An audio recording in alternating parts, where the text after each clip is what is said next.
սա առաջին offstage-ն է, որը օֆիցիալ կարելի ասել թույլատրվել է նաև քաղաքի կողմից։ Մեր ամենալավ դասատուն դա երաժշտությունն է։ Ես ուզում եմ հայախոս ոչ ոք չի ասել։ Աչ Միքելանջելո, ամբողջ քաղաքը Բեռլինի, Դա Վինչի, Կարավաջո, Բայց Երևանը Հռոմից 29 տարով մեծ, եւ չմոռանանք այս ես ֆակտը։ այդ կապ բուժ կենտրոնը չի կարող օգնել, ինքը պետք է օժանդակի, որ Եվրոպա եւ դա ուղղված էր իհարկե Արցախահայերի օգնության։ Շուման, հա։ Սկսենք մեր լեռներից։ Ես մեկ-մեկ մտածում եմ, այս հայերը ինչքան իմաստուն մարդիկ են։ Ուսանող ունի շատ մեծ խոսք եւ դեր։ Ուղակի մայկայով sense բարձրացել փորն էր փորում։ Թվում եմ սա մոնտաժելուց ինձ հարցնես։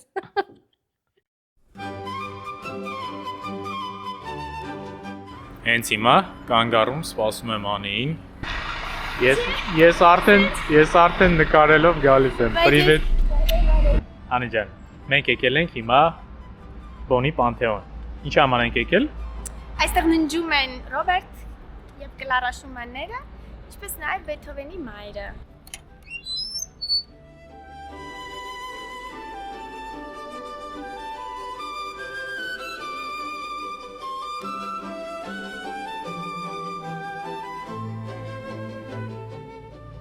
Անի ջան, դու այստեղ առաջին անգամն ես։ Այո։ Ու ցավոք սրտի այն ինչը որ դուք տեսնում եք իրականում պետք է լիներ ոչ թե նկար, այլ իրոք որպես տապանակար, արձան եւ շատ գեղեցիկ է սա իրականում, բայց երևի թե ռեստավրացիայի առումով փակ է։ Ոչ գերմաներեն է գրած եւ բայց գերեզման է։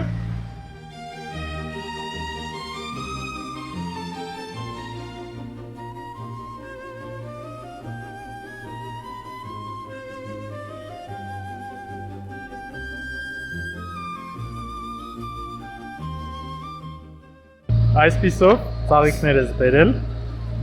եւ այս ծաղիկները կարող ենք դնել այստեղ։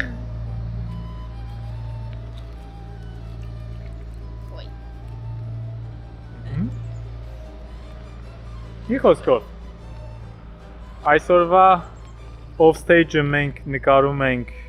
եւ սկսում ենք այստեղից, որովհետեւ այսօրվա off-stage-ը լինելու է շատ կարեւոր ու հետաքրքիր վայրում։ Դրա պատճառով մենք սկսում ենք Շումանի գերեզմանին հարգանքի տուրք մատուցելով, որովհետև նկարելու ենք այսօրվա off-stage-ը Շուման House-ում, որը որ գտնվում է Բոնում, ինչպես նաև Շումանի գերեզմանը։ Բայց մինչև անցնելը եւ գնալը Շուման House, եւս մեկ կարևոր գերեզման կա, որը որ կապված է հենց Բոնի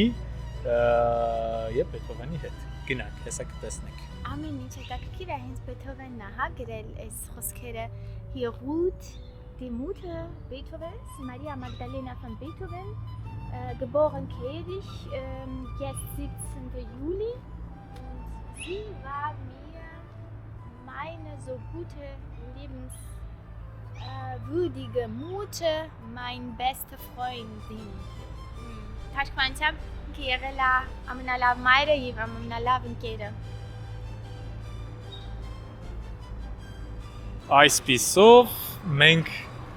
շարժվում ենք Շուման House, որտեղից է մեր հիմնական արդեն զրույցը դուք կտեսնեք։ Երևի մեր ձայնը վատ է լսվում, բայց մենք ճանապարհին ենք։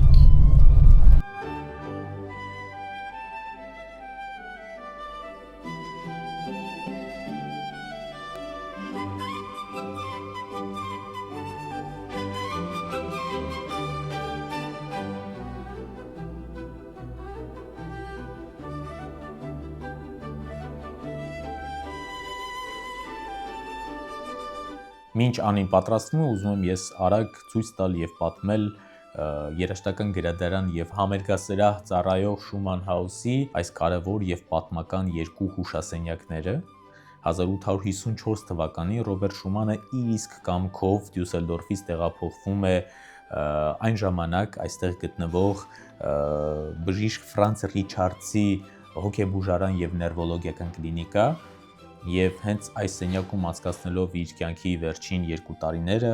1856 թվականին ցավոք նա մահանում է։ Այստեղ կարող եք տեսնել բազմաթիվ նոտաներ, արտեֆակտներ, նկարներ, ընդհանրապես ամեն ինչ, ինչ կապված է Շումանի եւ Կլարա Շումանի հետ։ Նաև կարող եք տեսնել հնագույն պահպանված կահույք, իսկ այս փոքրիկ սենյակը իդեպ իմ իսկ ունեցած տվյալներով եղել է եւ ծառայել է որպես բուժող անձնակազմի եւ բուժքրոջ սենյակ։ Ահա Կլարա Շումանի եւ Ռոբերտ Շումանի նկարները, իսկ ես կարող եմ ասել, որ ուղղակի մեր համար մեծ պատիվ է, որ մենք այստեղ երբևիցե նվագել, ձայնագրվել եւ այսօր զրուցելու ենք։ Իդես այն չէ։ Ինչա։ Այսա։ Հյուրերի գիրքը չի։ Այո, Ինձ գտել ես։ Ես ինձ եմ գտել։ Քեզ ես գտել։ Սա 2017 թվականի Հերիբերտ Կոխի մաստեր կլասն է, որտեղ ես Շուման ու Կոմիտաս էի նվագում նույն համերգում։ Ու հայերենով։ Ու ոչ միայն հայերենով, ուսումս նկարած։ Դու երբ ես նվագել այստեղ։ Գրած ունես։ Ունեմ գրած։ Միած փորձենք գտնել։ Բայց որ թվականն էր 2000 կորոնայից առաջ էր կարծեմ 2019 Հաստատ կգտնենք, որտեղ ինձ թվում էր, որ սա փոխված պիտի լինի, բայց գտար։ Ահա։ Մադամ չէ, բայց մի րոպե 10 սեպտեմբեր 21 ես բայց գրել եմ այստեղ նայե րոպե ես ունեմ այստեղ ինքս գրած բայց արդեն կա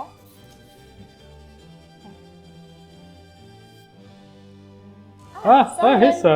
հենց մեր ձեռքի տակ էր։ հենց այստեղ Այստեղ կարող եք պաուզա դնել, կարդալ։ Ողջույն բոլորին, այսօր շատ կարևոր վայրում, շատ սիրված դաշնակահարու հետ զրուցելու ենք։ Կարևոր վայրը դա Բոն քաղաքի Շուման Հաուսն է, իսկ շատ սիրելի իմ ընկեր, շատ լավ մարդ ու բարեգործ դաշնակահարուհի, արդեն ըստ դրա հարցերը կարող ես հասկանալ ինչ եմ կազմել, Անի Տեր Մարտիրոսյանն է։ Բարև Անի ջան։ Բարև Արմեն ջան Շատ ուրախ եմ, որ off-stage-ը հասավ վերջապես քեզ, որը որ մենք շատ դեռ վաղուց էինք պլանավորում, բայց անընդհատ չէր ստացվում դա անել, տեխնիկական պատճառով, դրա մասին էլի կխոսենք, ու շատ ուրախ եմ, որ այսքան հարազատ վայրում ենք, թե քո համար, թե իմ համար, ու այս Շուման Հաուսի ֆանտաստիկ Բյոզենդորֆերը մեր հետևը խորհրդանշում է, որ մենք իրոք շատ կարևոր եւ շատ հետաքրքիր վայրում ենք, որի մասին մի քիչ ուշ կխոսենք ու ոչ միայն այստեղ կխոսենք։ Ողջույն նորից, Անի ջան։ Շատ ուրախ եմ քեզ տեսնել։ Նմանապես։ Հիմա ավանդույթը չխախտելով խոսում ենք մեր պրոֆեսորներից։ Ահա։ Եվ նախորդ off-stage-ներում շատ ենք խոսել Սերգեյ Գեորգիևիչի մասին։ Այո։ Կարելի ասել գրեթե անընդհատ ենք խոսել Սերգեյ Գեորգիևիչի մասին ու Աննա Սերգեևնայի մասին։ Աննայի մասին Սարաջան մենք խոսել ենք ընդամենը իր հետ, որը ամենակարևորն է, որովհետև այդ շփումը շատ հետաքրքիր է, եթե չեք նայել, անպայման նայեք։ Հիմա ես ուզում եմ խոսել քո դասախոսներից ու հենց սկսել Աննա Սարաջանից։ Մի քիչ պատմի։ Մեծ սիրով։ Ես միշտ համարում եմ, որ այն քիչ երեք մարդկանց մեջ եմ պատկանում, որ բակալավրը Երևանի պետական կոնսերվատորիայում ես սկսեցի իր հետ այդ մեծ բախտավորություն էր, երջանկություն էր ու կարծում եմ ինքը իր տված 2-3 տարվա գիտելիքները մի ուրիշ տեսակ սեր ու ջերմություն դեպի երաժշտությունը առաջացրեցին։ Իհարկե մինչ այդ նաև իմ դպրոցի դասատուները կամ զուգահեռ իմ կամերային երաժշտության դասախոսը կամ ովքեր որ ներդրում ունեն շատ մեծ է եղել, բայց Աննա Սերգեևնայի մոտ սովորելը կարծում եմ ինձ համար շատ մեծ դեր ունի իմ կյանքում ու ոչ միայն որպես երաժիշտ, այլ որպես նաև արվեստագետ, մարդ։ Ես իրենց շատ բան եմ սովորել էսթետիկ առումներով։ Ու շատ ես ինձ պատմել։ Շատ։ Շատ ենք մենք խոսում Աննայի ինքը ոնց մասին, որ այո։ հայելա ձևեր այն արժեքները, որ ես ստացել եմ տնից կամ սովորաբար, ոնց որ ինքը օրինակներ ու ինքը իրանով այնքան ազնվական ու այնքան տաղանդավոր մարդ, որ դու ոնց որ տեսնես, որ ինչ որտեղ քո ճշմարտությանը ավելի հավատաս, այո, ես իրեն շատ եմ սիրում ու կարծում եմ իր շնորհիվ ինչ որտեղ ուրիշ մակարդակի երաժիշտ դարձա։ Սուպեր, իսկ ո՞նց ստացվեց, որ հենց ես ուղղակի այնքան անսովոր եմ, որ Աննա Սիրգեևնա ասել, որ Աննա է միշտ իրան դիմել, Աննա ասենք։ Ո՞նց ստացվեց, որ Աննայի մոտ հայտնվեցիր։ Ես դա կյանքի այն պատահականություններից մեկն է, որ միշտ մտածում ես ամենալավ բաները լինում են շատ պատահական եւ ոչ պլանավորված։ Ես պետք է ուրիշ մեկի մոտ սովորեի, ընտրել էի եւ այն ժամանակ չկային բջջայիններ եւ ուրիշ տարբերակներ կապվելու ինչ որ մեկի հետ եւ մտնում եմ կոնսերվատորիա ու ինձ ասում են դուք պետք է բարձրանաք դեկանի մոտ, Յավրյանն էր այն ժամանակ ու Իգոր Մարտինովիչի մոտ ու ես վախեցած ինչ որ բան այն չի կարող է այնպես պատահի ես սխալմամբ եմ այստեղ հայտնվել ինչ որ ուրիշ մտածում եմ ինչ որ կազմակերպչական խնդիր կա եւ մտայի մոտ ասես դու կգնաս ես հիմա պետք է հայտնեմ թե դու ում մոտ ես սովորելու ու ճիշտ ասած ես իրեն չգիտեի իհարկե Սարաջյան Սերգեյի մասին բոլորս գիտենք ես անգամ գաղափար չունեի որ իր աղջիկն է ու ես հիշում եմ որ անգամ մտածեցի բայց եթե ես իրեն չեմ ճանաչում ինչու պետք է գնամ ու ինքը շատ լավ ինձ նայեց ասեց Անի ջան հավատա Չես փոշմանի Լոնդոնի եւ Ջուլիարդի կրթությամբ ֆանտաստիկ դաշնակահարու մոտ դու ունես հիմա հնարավորություն սովորելու իհարկե ես եկա տուն ու խորհրդակցեցի ծնողներիս հետ եւ մենք հասկացանք որ ինչ որտեղ Սերգեյ Գեորգիեվիչի նաեւ դա ընտրությունն էր եղել եւ դա իմ համար եւ իմ կյանքի համար շատ ճիշտ պատահականություն որ անգամ այդ բառը չի բախտավորվածություն այո Սուպեր ու երբ Աննան գնաց երկրից արդեն դու անցար Սերգեյ Գեորգիեվիչի դասարան չէ այո ես իր մոտ 2 ու ընդհատումներով մի քիչ ավել տարիներ սովորեցի հետո ինքը լքեց Հայաստանը բայց ժամանակ առ ժամանակ վերադառնում ու դասավանդում էր ու այդ ընթացքում Սերգեյ Գեորգիեվիչը վերցեց այսքան ինքն էր մեզ հետ նույն շկոլան շարունակվի ու ես ուզում եմ այստեղ նաև անպայման Աննա Աջեմյանին հիշել եւ նշել ինքը կարիմ ցուցակում Աննա Գեորգիևնան այո Գեորգիեվիչը եւ Աննա Գեորգիևնան համարժեք ջանքերով փոխարինեցին Աննա Սերգեևնային բայց ցավոք ինքը Հայաստան չվերադարձավ մենք միշտ սպասում ենք որ ինքը նորից որտեվ թեկուզ իր բացակայության ժամանակ ինքը լինում էր եւ երբ որ լինում էր ինքն էր նորից մենք պատկանում ենք իր դասարանին այո շատ ճիշտ ու շատ կարևոր անուն տվեցիր Աննա Գեորգիևնան Աչեմյանը ես ուզում եմ հենց ամփոփելով երկու Աննաներին եւ Սերգեյ Գեորգիեվիչին Աննա Սերգեևնային Աննա Գեորգիևնային ու Սերգեյ Գեորգիեվիչին ինչ է ընդհանրապես քեզ տվել Սարաջևական այդ դպրոցը, որովհետև հեսա էլի լիքանուններ են գալիս, որոնց մոտ որ դու սովորել ես արդեն արտասահմանում, Գերմանիայում, բայց օրինակ հետաքրքիր է ինչն է մինչև այսօր, որ տպավորվել է ու այդ տարբերությունը շատ զգացվում է ու այդ նաև հիմք է հանդիսացել, որ դու ստեղ շարունակես եւ բարձունքների հասնես։ Ես միշտ ասում եմ, որ առանց այդ իրենց դասանում կամ իմ դպրոցի ուսուցիչներից սկսած մենք չենք կարող, այսինքն երաժիշտը հենց մանկությունից է արդեն, եթե ճիշտ ուղղության վրա գնում, դառնում երաժիշտ չէ,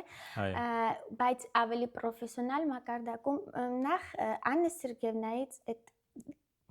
ես հիշում եմ, երբ որ ինքը նվագում էր, դա արդեն ինձ համար այդ ձայնային աշխարհի մեջ մտնելը իսկապես գերմաներեն ասում են, չէ, երաժշտությունը դա նաև կոչվում է Klangkunst, որը թարգմանված նշանակում է ձայների արվեստ, ձայնային արվեստ, ու ձայնային արվեստը ես իրենից լսելով սովորեցի ոչ միայն իրենից, բայց իրենից շատ ավելի հետաքրքիր ձևով իր սերը դեպի երաժշտությունը, իր կատարումը ու նաև ես ունեի իհարկե շատ դեռ խնդիրներ, տեխնիկական խնդիրներ, ունեի գործիքի կապի հետ կապված ուրիշ մակարդակի ինքը մոտեցում ու ստիլիստիկական իհարկե այդ թեպետ ռուսական գուցե մենք դրան անդրադառնալու ենք, բայց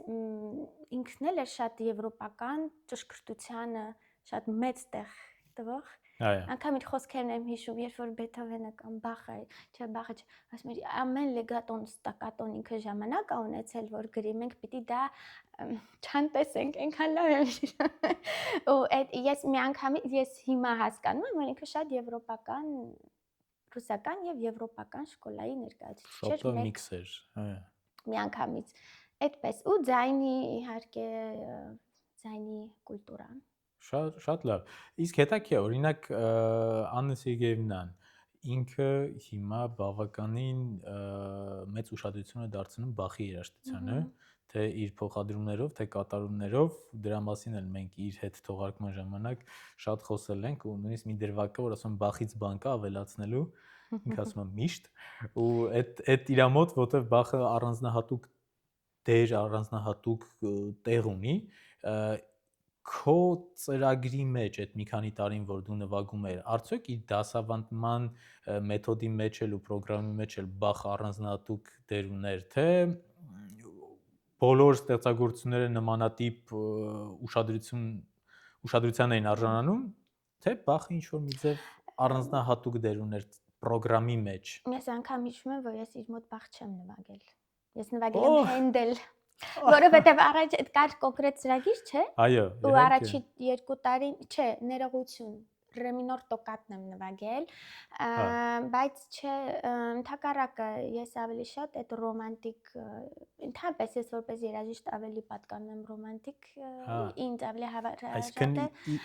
ինդիվիդուալ էր իր մոտեցումը ամեն մի։ Հա, չէ, ես Բախ իրեն հետ նման հիշողություններ չունեմ, ունեմ ֆանտաստիկ հիշողություններ, բայց որ կոնկրետ ես իրենից ես բայց հիշում եմ, որ ինքը ասում էր, չէ, բացարձակ չէ, ես նվագել եմ իր մոտ 1 Հենդել սյուիտա եւ 1 Բախ եւ վերջ, մնացածը եղել է ուրիշ Շուման, իդեպ Շուման, հա։ Շատ հետաքրքիր դիտարկում էր, այդ հարցը ես շատ եմ ուզում տալ։ Մենք իրականում Անիի հետ շատ ու շատ հաճախ ենք զրուցում, թե ինչ-որ գործի բերումով, թե ընկերական այդ շփումով եւ այլն, բայց sense հարցեր, որ ես զանգեմ, ասեմ, Աննան, քո այդ Բախ պարապը երբեք չի եղել։ Դրա համար է շատ լավ առիթ է, որ այս հարցերը հիմա տամ ու ինձ թվում է մեր off-stage դիտողներին էլ հետաքրքիր է, որոնք գնալով շատանում են։ Իրոք գնալով շատ են նայում։ Հիմա անցնելով առաջ, դու դրանից հետո արդեն Երևանի Պետական կոնսերվատորիան ավարտելուց հետո Անի ջան եկար Գերմանիա։ Եվ ուսումը շարունակեցիր ինձ թվում է կարևոր անունը տալով, հիմա դա քո կյանքում ամենակարևոր անուններից Պավել Գիլիլովն էր։ Այ կուզեմ մի քիչ Գիլիլովի մասին խոսենք, էլի շատ դասախոսների անուններ կան, Յակոբ Լոյշներ, չէ՞, բայց հենց Պավել Գիլիլովի մասին հիմա խոսենք, հետո արդեն կանցնենք առաջ։ Քյոլնի շրջանն է։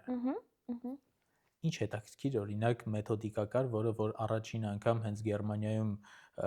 սովորեցիր, առաջին անգամ հանդիպեցիր դա Գերմանիայում ու քո համար լավ իմաստով դա մշակութային շոկներ, որ վայ, սենց այդ շոկը հետաքրքիր է, որ Գիլիլովը ես նես տպավորությունն էի, որ իմ պետերբուրգյան դպրոցի շարունակությունն է, բայց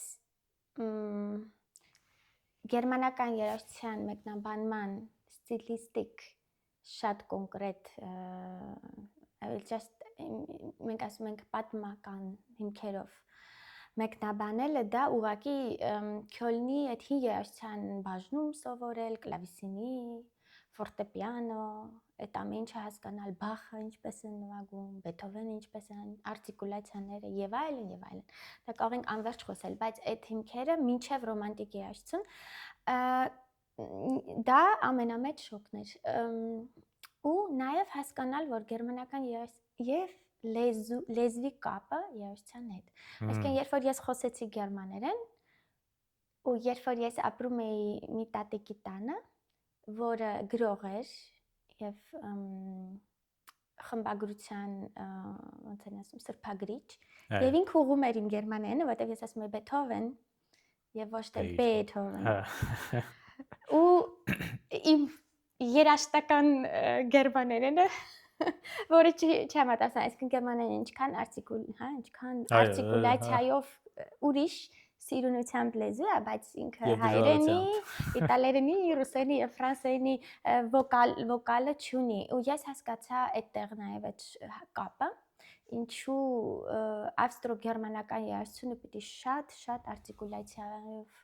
լինի։ Բախը, որ մենք չունենք ցավոք այդ բաները, իրենք չեն գրել, որովհետեւ այդ ամեն ինչը խոսքից խոսք բանական ձևով փոխանցվել է եւ իրենք համոզված են եղել, որ բոլորը տիրապետում են դրան, բայց այդ չի նշանակում, որ մենք լեգատո պետք է նվագենք եւ այլն։ Այդ շոկը ես ստացա, բայց դա իհարկե Գիլիլովը արդեն գիտեր եւ իր մոտ այդպես է ինքը ուներ, բայց ես դա ստացա շատ ավելի շատ Յակոբ Լոյշներից իդեպ իմ ընտրությունը հետո, որ ես անպայման գերմանացիների մեջ սովորեմ եւ անպայման 5 գործիքների վրա նվագեմ Իտալիայում արդեն եւ ոչ միայն Քոլնում։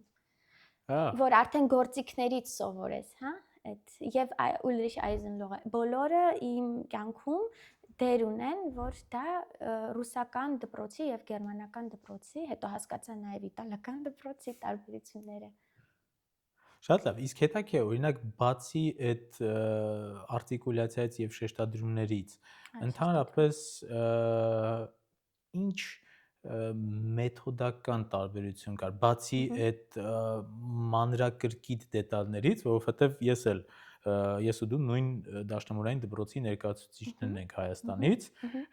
բայց ստեղ էլ իմ համար առաջին բանը իրականում շատ դու ճիշտ նշեցիր, որովհետև հենց այդ բոլոր ստակատո, լեգատո, շեշտ բան այդ ամեն ինչը, որ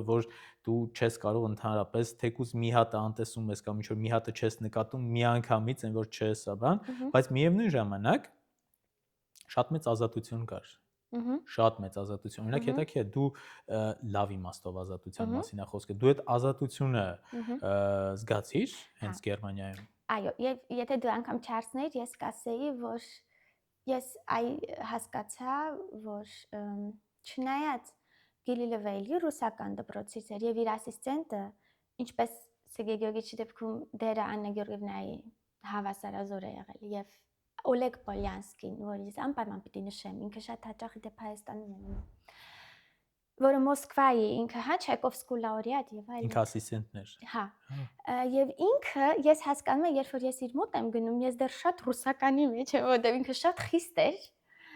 բայց այդ խստության հետ մեկտեղ շատ օգտակար։ Իսկ գերմանական մթնոլորտի մեջ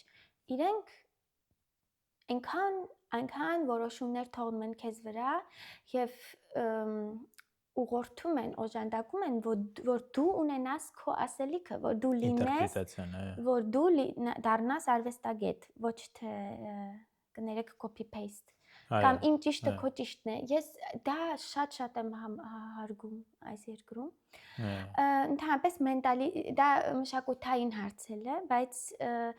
լայն մտածելը։ Ուրիշի կյանքի մեջ չխառնվելը, չէ՞, այդ գերմանական իդեալական չէ հարգելը եւ լայն մտածելը, որովհետեւ մասշտաբներն են լայն։ Դու շփվում ես գերմանական ասելով, մենք իրական միջազգային կենտրոնում ենք։ Որովհետեւ այստեղ գալիս են ամբողջ աշխարհից եւ դա շատ անգամ երբ որ նույն ես հիմա էլ եմ չէ աշխատում կոնսերվատորիայում, երբ որ ես հասկանում եմ, որ ուսանողը ունի շատ մեծ խոսք եւ դեր եւ անգամ հիմա ես գերմանացու մոտ եմ աշխատում, հա, Յոհանես Մոզերը, որը էլի շատ մեծ արվեստագետ է, ու ինքը ասում է բնականաբար սա իմ ինտերպրետացիան է, անգամ նշում է, ես մոտավորապես 5 դաշնակահարների հետ այս պատճառով չեմ նվագում, որովհետեւ չեն հարգում այս արտիկուլյացիան եւ 5-ը ինձ նեղացել են եւ 5-ը, բայց դա չի նշանակում, եթե կա 10 մարդ, կա 11 ճիշտ, հասկանում ես։ Դա մի բան է, որ ես ինչ որտեղ Հայաստանում կամ այդ տարբերությունը նաեւ այնտեղ կա մեկ ճիշտ։ Եվ դա շատ հետաքրքիր քո պրոֆեսորի ճիշտն է։ Շատ հետաքրքիր բան ես ասում, ու այդ ինչի է հետաքրքիր, որովհետեւ նաեւ ուղղակի գերմանական կյանքում էլ է տենց, այսինքն դու քո կարծիքը դա լրիվ չի քննադատվում ընդհանրապես ու դու հարգանքի արժանանում, այո։ Իրենք կարող են լինել համաձայն եւ ոչ, եւ դրանով էլ ինքը չկա մեկ տեսակ կյանք, Հա։ Այստեղ դու կարող ես լինես շատ տարբեր տեսակի, ձևի, սեռի, ռասայի, ես չգիտեմ, եւ քեզ գալ ազատ։ Եվ դա արվեստում, մշակույթում էլ է արտացոլվում։ Բայց դրա վատ կողմն էլ կա։ Կյանքի առումով դրա վատ կողմն էլ կա, մի քիչ անտեսանելի է դու ընդհանրապես։ Այն առումով, որ Հայաստանում խոսքը ուղղակի ռեալ կյանքի, ոչ թե հենց մասնագիտական կյանքի մասին է, ու առօրյա կյանքում դու ստեղ ուղղակի կարող ես անտեսանելի լինել։ Անտարբերություն ու այդ քո կարծիքի հանդեպ հարգանքը մեկ-մեկ վերածվում է, որ գերմանական ասած էգալ, այսինքն լրիվ մեկ ես դու, օքեյ, դու քո կարծիք ունես։ Այդ առումով եւ լավ եւ բացասական կողմեր ունի։ Ես առհասարակ արտասահմանում ապրելով էլ ավելի շատ հասկացա ու նաև իտալիական մշակույթը գրելով իսկապես խորը ու ցանկանալով որ ինքը մտնի մեջ 4 մշակույթի մեջ ես եղել եմ հայկական, ամերիկյան, գերմանախոս եւ իտալական ես հասկացա որ ամեն տեղ եւ ամեն մշակույթում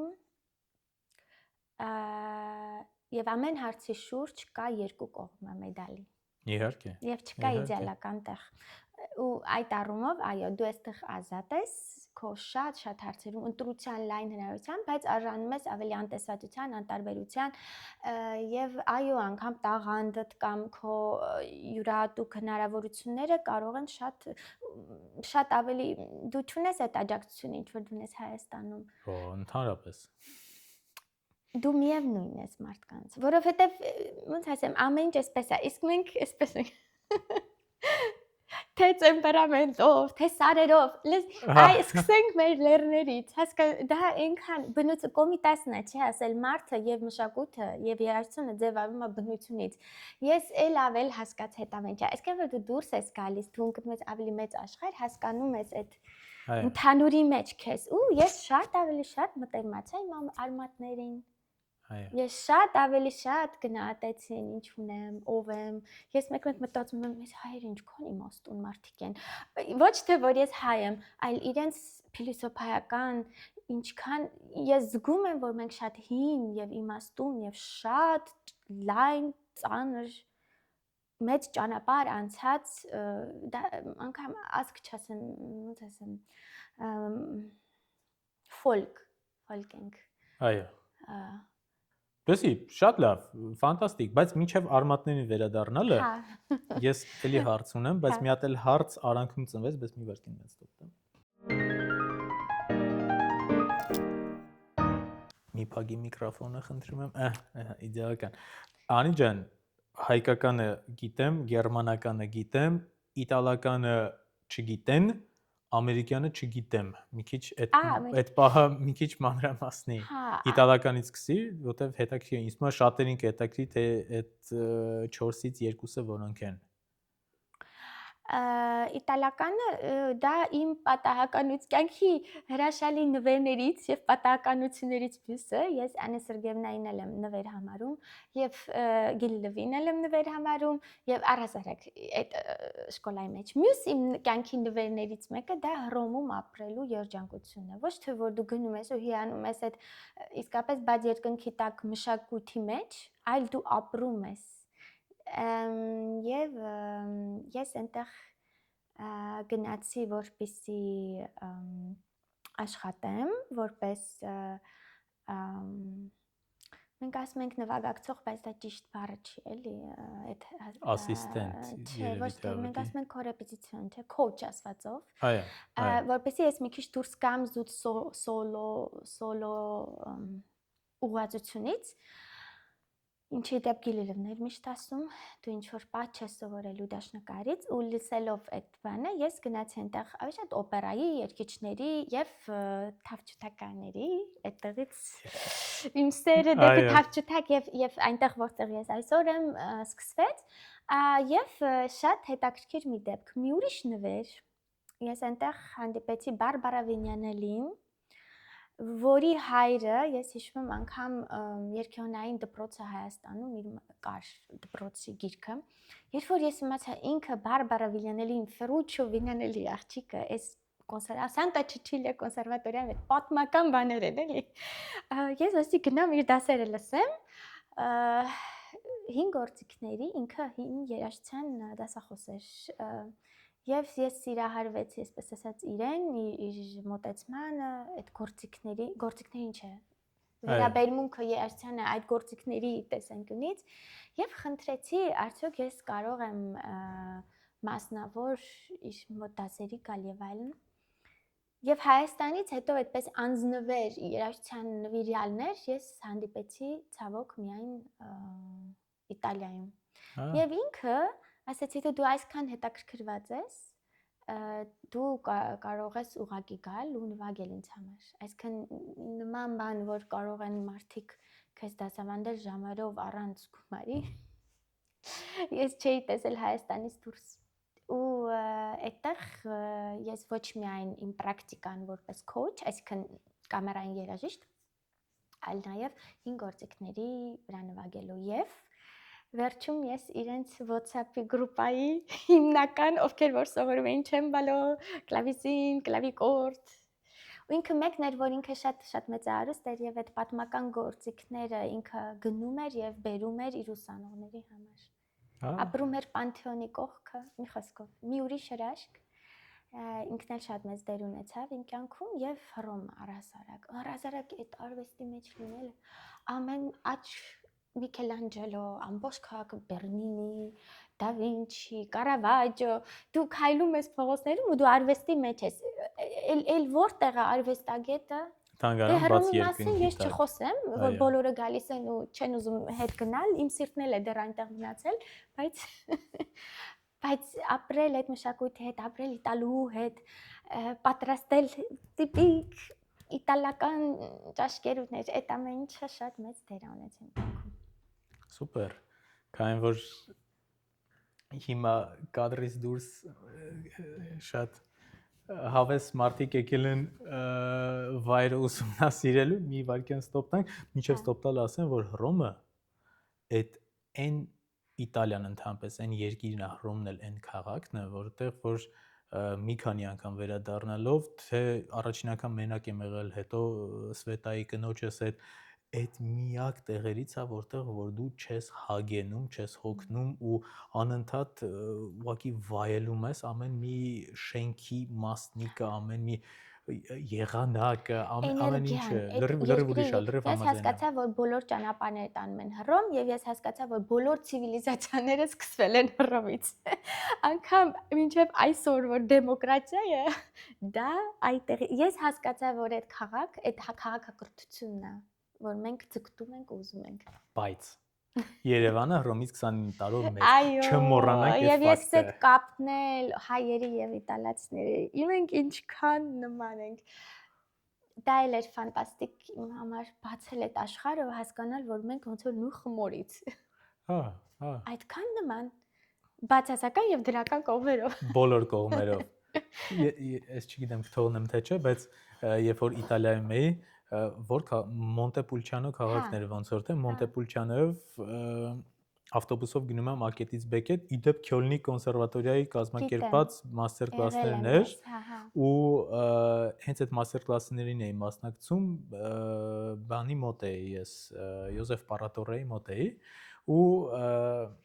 գնում եմ ուղղակի ավտոբուսով, նայում եմ աջ ձախ ու եթե ինձ ինչ-որ մեկը ասեր, որ սա Հայաստանի գյուղերն են, ոչ մի տիպի ես չէի տարբերի ու չէի կասկածի, որովհետև փողոցում մի հատ ձյաձ, ուրիշ ձև չեմ կարող ասեմ, սենց ուղակի մայկայով, սենց բարձրացել փորն էր փորում ու այդ նենց տիպիկ հայկական էր ու ասենք որ սիգարետը բան սենց աչքերն էլ բան լրիվ տիպիկ մի հատ հայկական կանայք նույն ձև որ թեմայից շատ ստացած դա մի ուրիշ հարցազրույցի թեմա է ամբողջովին Հռոմը, Իտալիան եւ իտալացիները իրենց մշակույթը Ես եմ մեծ ստոպ տեմ Արագ կանցնեմ Շատ արագ խնդրում եմ զուտ փաստ եւ վերջ Ես ուզում եմ հայախոս ոչ ոք չի ասել Խնդրում եմ սա մոնտաժելուց ինձ հարցնես Օխ մկանս բռնով Սկապես Այդ Այդքան լարված ես ամեն ջան։ Ես Լավ ես ջուր բերեմ։ просто պատկերացրեցի, որ արագ զուտ որպես ֆակտ ասում եմ, ու off-stage-ը բրցնում։ Լավ, գնացինք։ Անի ջան, Իտալիայի մասին շատ խորացանք, զրուցեցինք, շատ լավ էր, բայց վերադառնանք մեր պրոֆեսորների բլոկին ու շատ կուզեմ, որ տենց բացի Քյոլնից նաև խոսենք այն ուրիշ վայրերից, որտեղ որ դու սովորել ես նաև Դյուսելդորֆում, սովորել ես Բարբարա Շեպենսկայայի մոտ եւ նաև սովորել ես ինձ ճիշտ ուղի խնդրում եմ հայերեն ոնց կլինի երկեցողության ինտերպրետացիա, թե այդ լիդները ոնց կարող են ռոմանտիկ երկարվեստ, գերմանական երկարվեստ, հա, ու մոտ է սովորել ու ընդհանրապես ինչ է դա քեզ տվել։ Նենց հետաքրքիր, որովհետև դու ինձ միշտ շեշտում ես մեր զրույցների ժամանակ էլ, որ բավականին լիքը բան կա ասելու ընդհանրապես այդ թեմայով, թե Հայաստանում, թե ընդհանրապես աշխարհում։ Գերմանիայից դուրս, այո։ Դա ինձ համար ամենակարևոր դպրոցներից մեկն էր։ Ես հիմա պիտի հիշեմ Հովունցի խոսքերը, որ մենք սովորում ենք վերջի վերջո երաժշտությունից։ Մեր ամենալավ դասատուն դա երաժշտությունն է։ Ես ինքը դրանով բացատրում էր ինքը ինչու ոչ թե կոմպոզիցիա է դասավանդում, այլ հարմոնիա, ու ես այդ երկարվեստը, որը կոչվում է գերմանական ռոմանտիկ երկարվեստ, այսինքն Kunstlied, Deutsches Kunstlied, որը այստեղ է ծնվել ու ինքը գրականության հետ շատ կապված է, այսինքն մենք կարող ենք մոտավոր ռոմանսի հետ մի քիչ մոտեցնել, բայց որովհետև գրված է լիրիկայի հիման վրա, հա։ Նախ երբ որ երկու մեծ արվեստները, օրինակ Գյոթեն եւ Շուբերտը միանան իրար, ասենք դուք պատկերացնում եք, չէ՞, կամ ասենք Հայնը եւ Շուման։ Դրանով արդեն շատ բան է, չէ՞, ասած։ Երկրորդը, իդեպ Շուման ուզել է, չէ, գրականագետ լինել, ինքը ուզել է լինել պոետ, ընտրել է եւ այլն։ Ես հասկացա, որ բոլոր, չնայած Մոցարտն էլ ունի, ինքը սկսել է արդեն լիդ, հենց իսկապես լիդ երգ, ոչ թե իր ֆանտաստիկ արիաները, Բեթհովենի Անդիֆերնե Գլիպտն, մեծ ցիկլով սկսվում է արդեն դա, բայց իհարկե կատարելագործել է 800 երգ Շուբերտ, եւ ես կարծում եմ, որ ես շփվելով խոսքի հետ երաժշտությունը, որտեղ այնտեղ միայն լիրիկա է, լիրիկան, որոնք ընտրել են մեծ կոմպոզիտորները, շատ մեծ կոմպոզիտորները, ու դրանք ասում են մենք vertont, այսինքն դրան ավելացրել են նոտաներ երաժշտականացրել են, ու դրանով ես նենց տպավորություն էի, որ իրենց բանալին եմ գտել, որովհետև երբ որ դու խոսքով հասկանում ես հարմոնիան, եւ դա շատ խորհուրդ եմ տալիս բոլորին լսել։ Դրանք ոնց որ բաց նամակներ լինեն իրենց հոգու։ Ու իդեպ Lotus Bloom-ն այստեղ է գրվել Կլարա Շումայի կողմից, երբ որ դու այդ երգը կարդում ես, դու հասկանում ես, որ ես չգիտեմ, լիրիկայի եւ մենք միշտ ասում ենք երաժշտությունը պատմում է, երաժշտությունը ասում է, այսինքն երաժշտությունն էլ է, չէ՞, փիլիսոփայություն։ Երաժշտությունը ինչ որ մակարդակում դա միայն երաժշտություն չի, դա ասելիք ունի։ Իսկ այդ ասելիքը պիտի դեռ տարիներ դու այնքան օֆես, ու ես կարծում եմ, ես երբեք էլ չեմ հասկանա ինչե վերջ, բայց լիդերի, այսինքն այդ դրա շնորհիվ դու այնքան ես մոտենում կոմպոզիտորին, երբ որ ես նվագեցի պոետի սերը Շումանի, ես տեսա իր բոլոր տեխնիկան մի ցիկլում խտացած, ես նվագել եմ գրեթե բոլոր, թե Բրամս, թե դրանից հետո դու նայում ես իրենց գործերը ու կամերան երաժշտությունը, դու ոնց որ հասկանաս ամեն ինչ, եւ ագոգիկ ազատությունը իրենց երաժշտություն, մենք ասում ենք, չէ, երաժշտությունը ժամանակի մեջ ընթացքով կայացող բան է, արվեստ, ու այդ ժամանակի զգացողությունը ինձ տվել է լիդը, երգը եւ 5 գործիքների վրա նվագելը, որտեւ այդ ռամկաներից դուրս գալ ու կենթանացնել երաժշտությունը, ես դրա շնորհիվ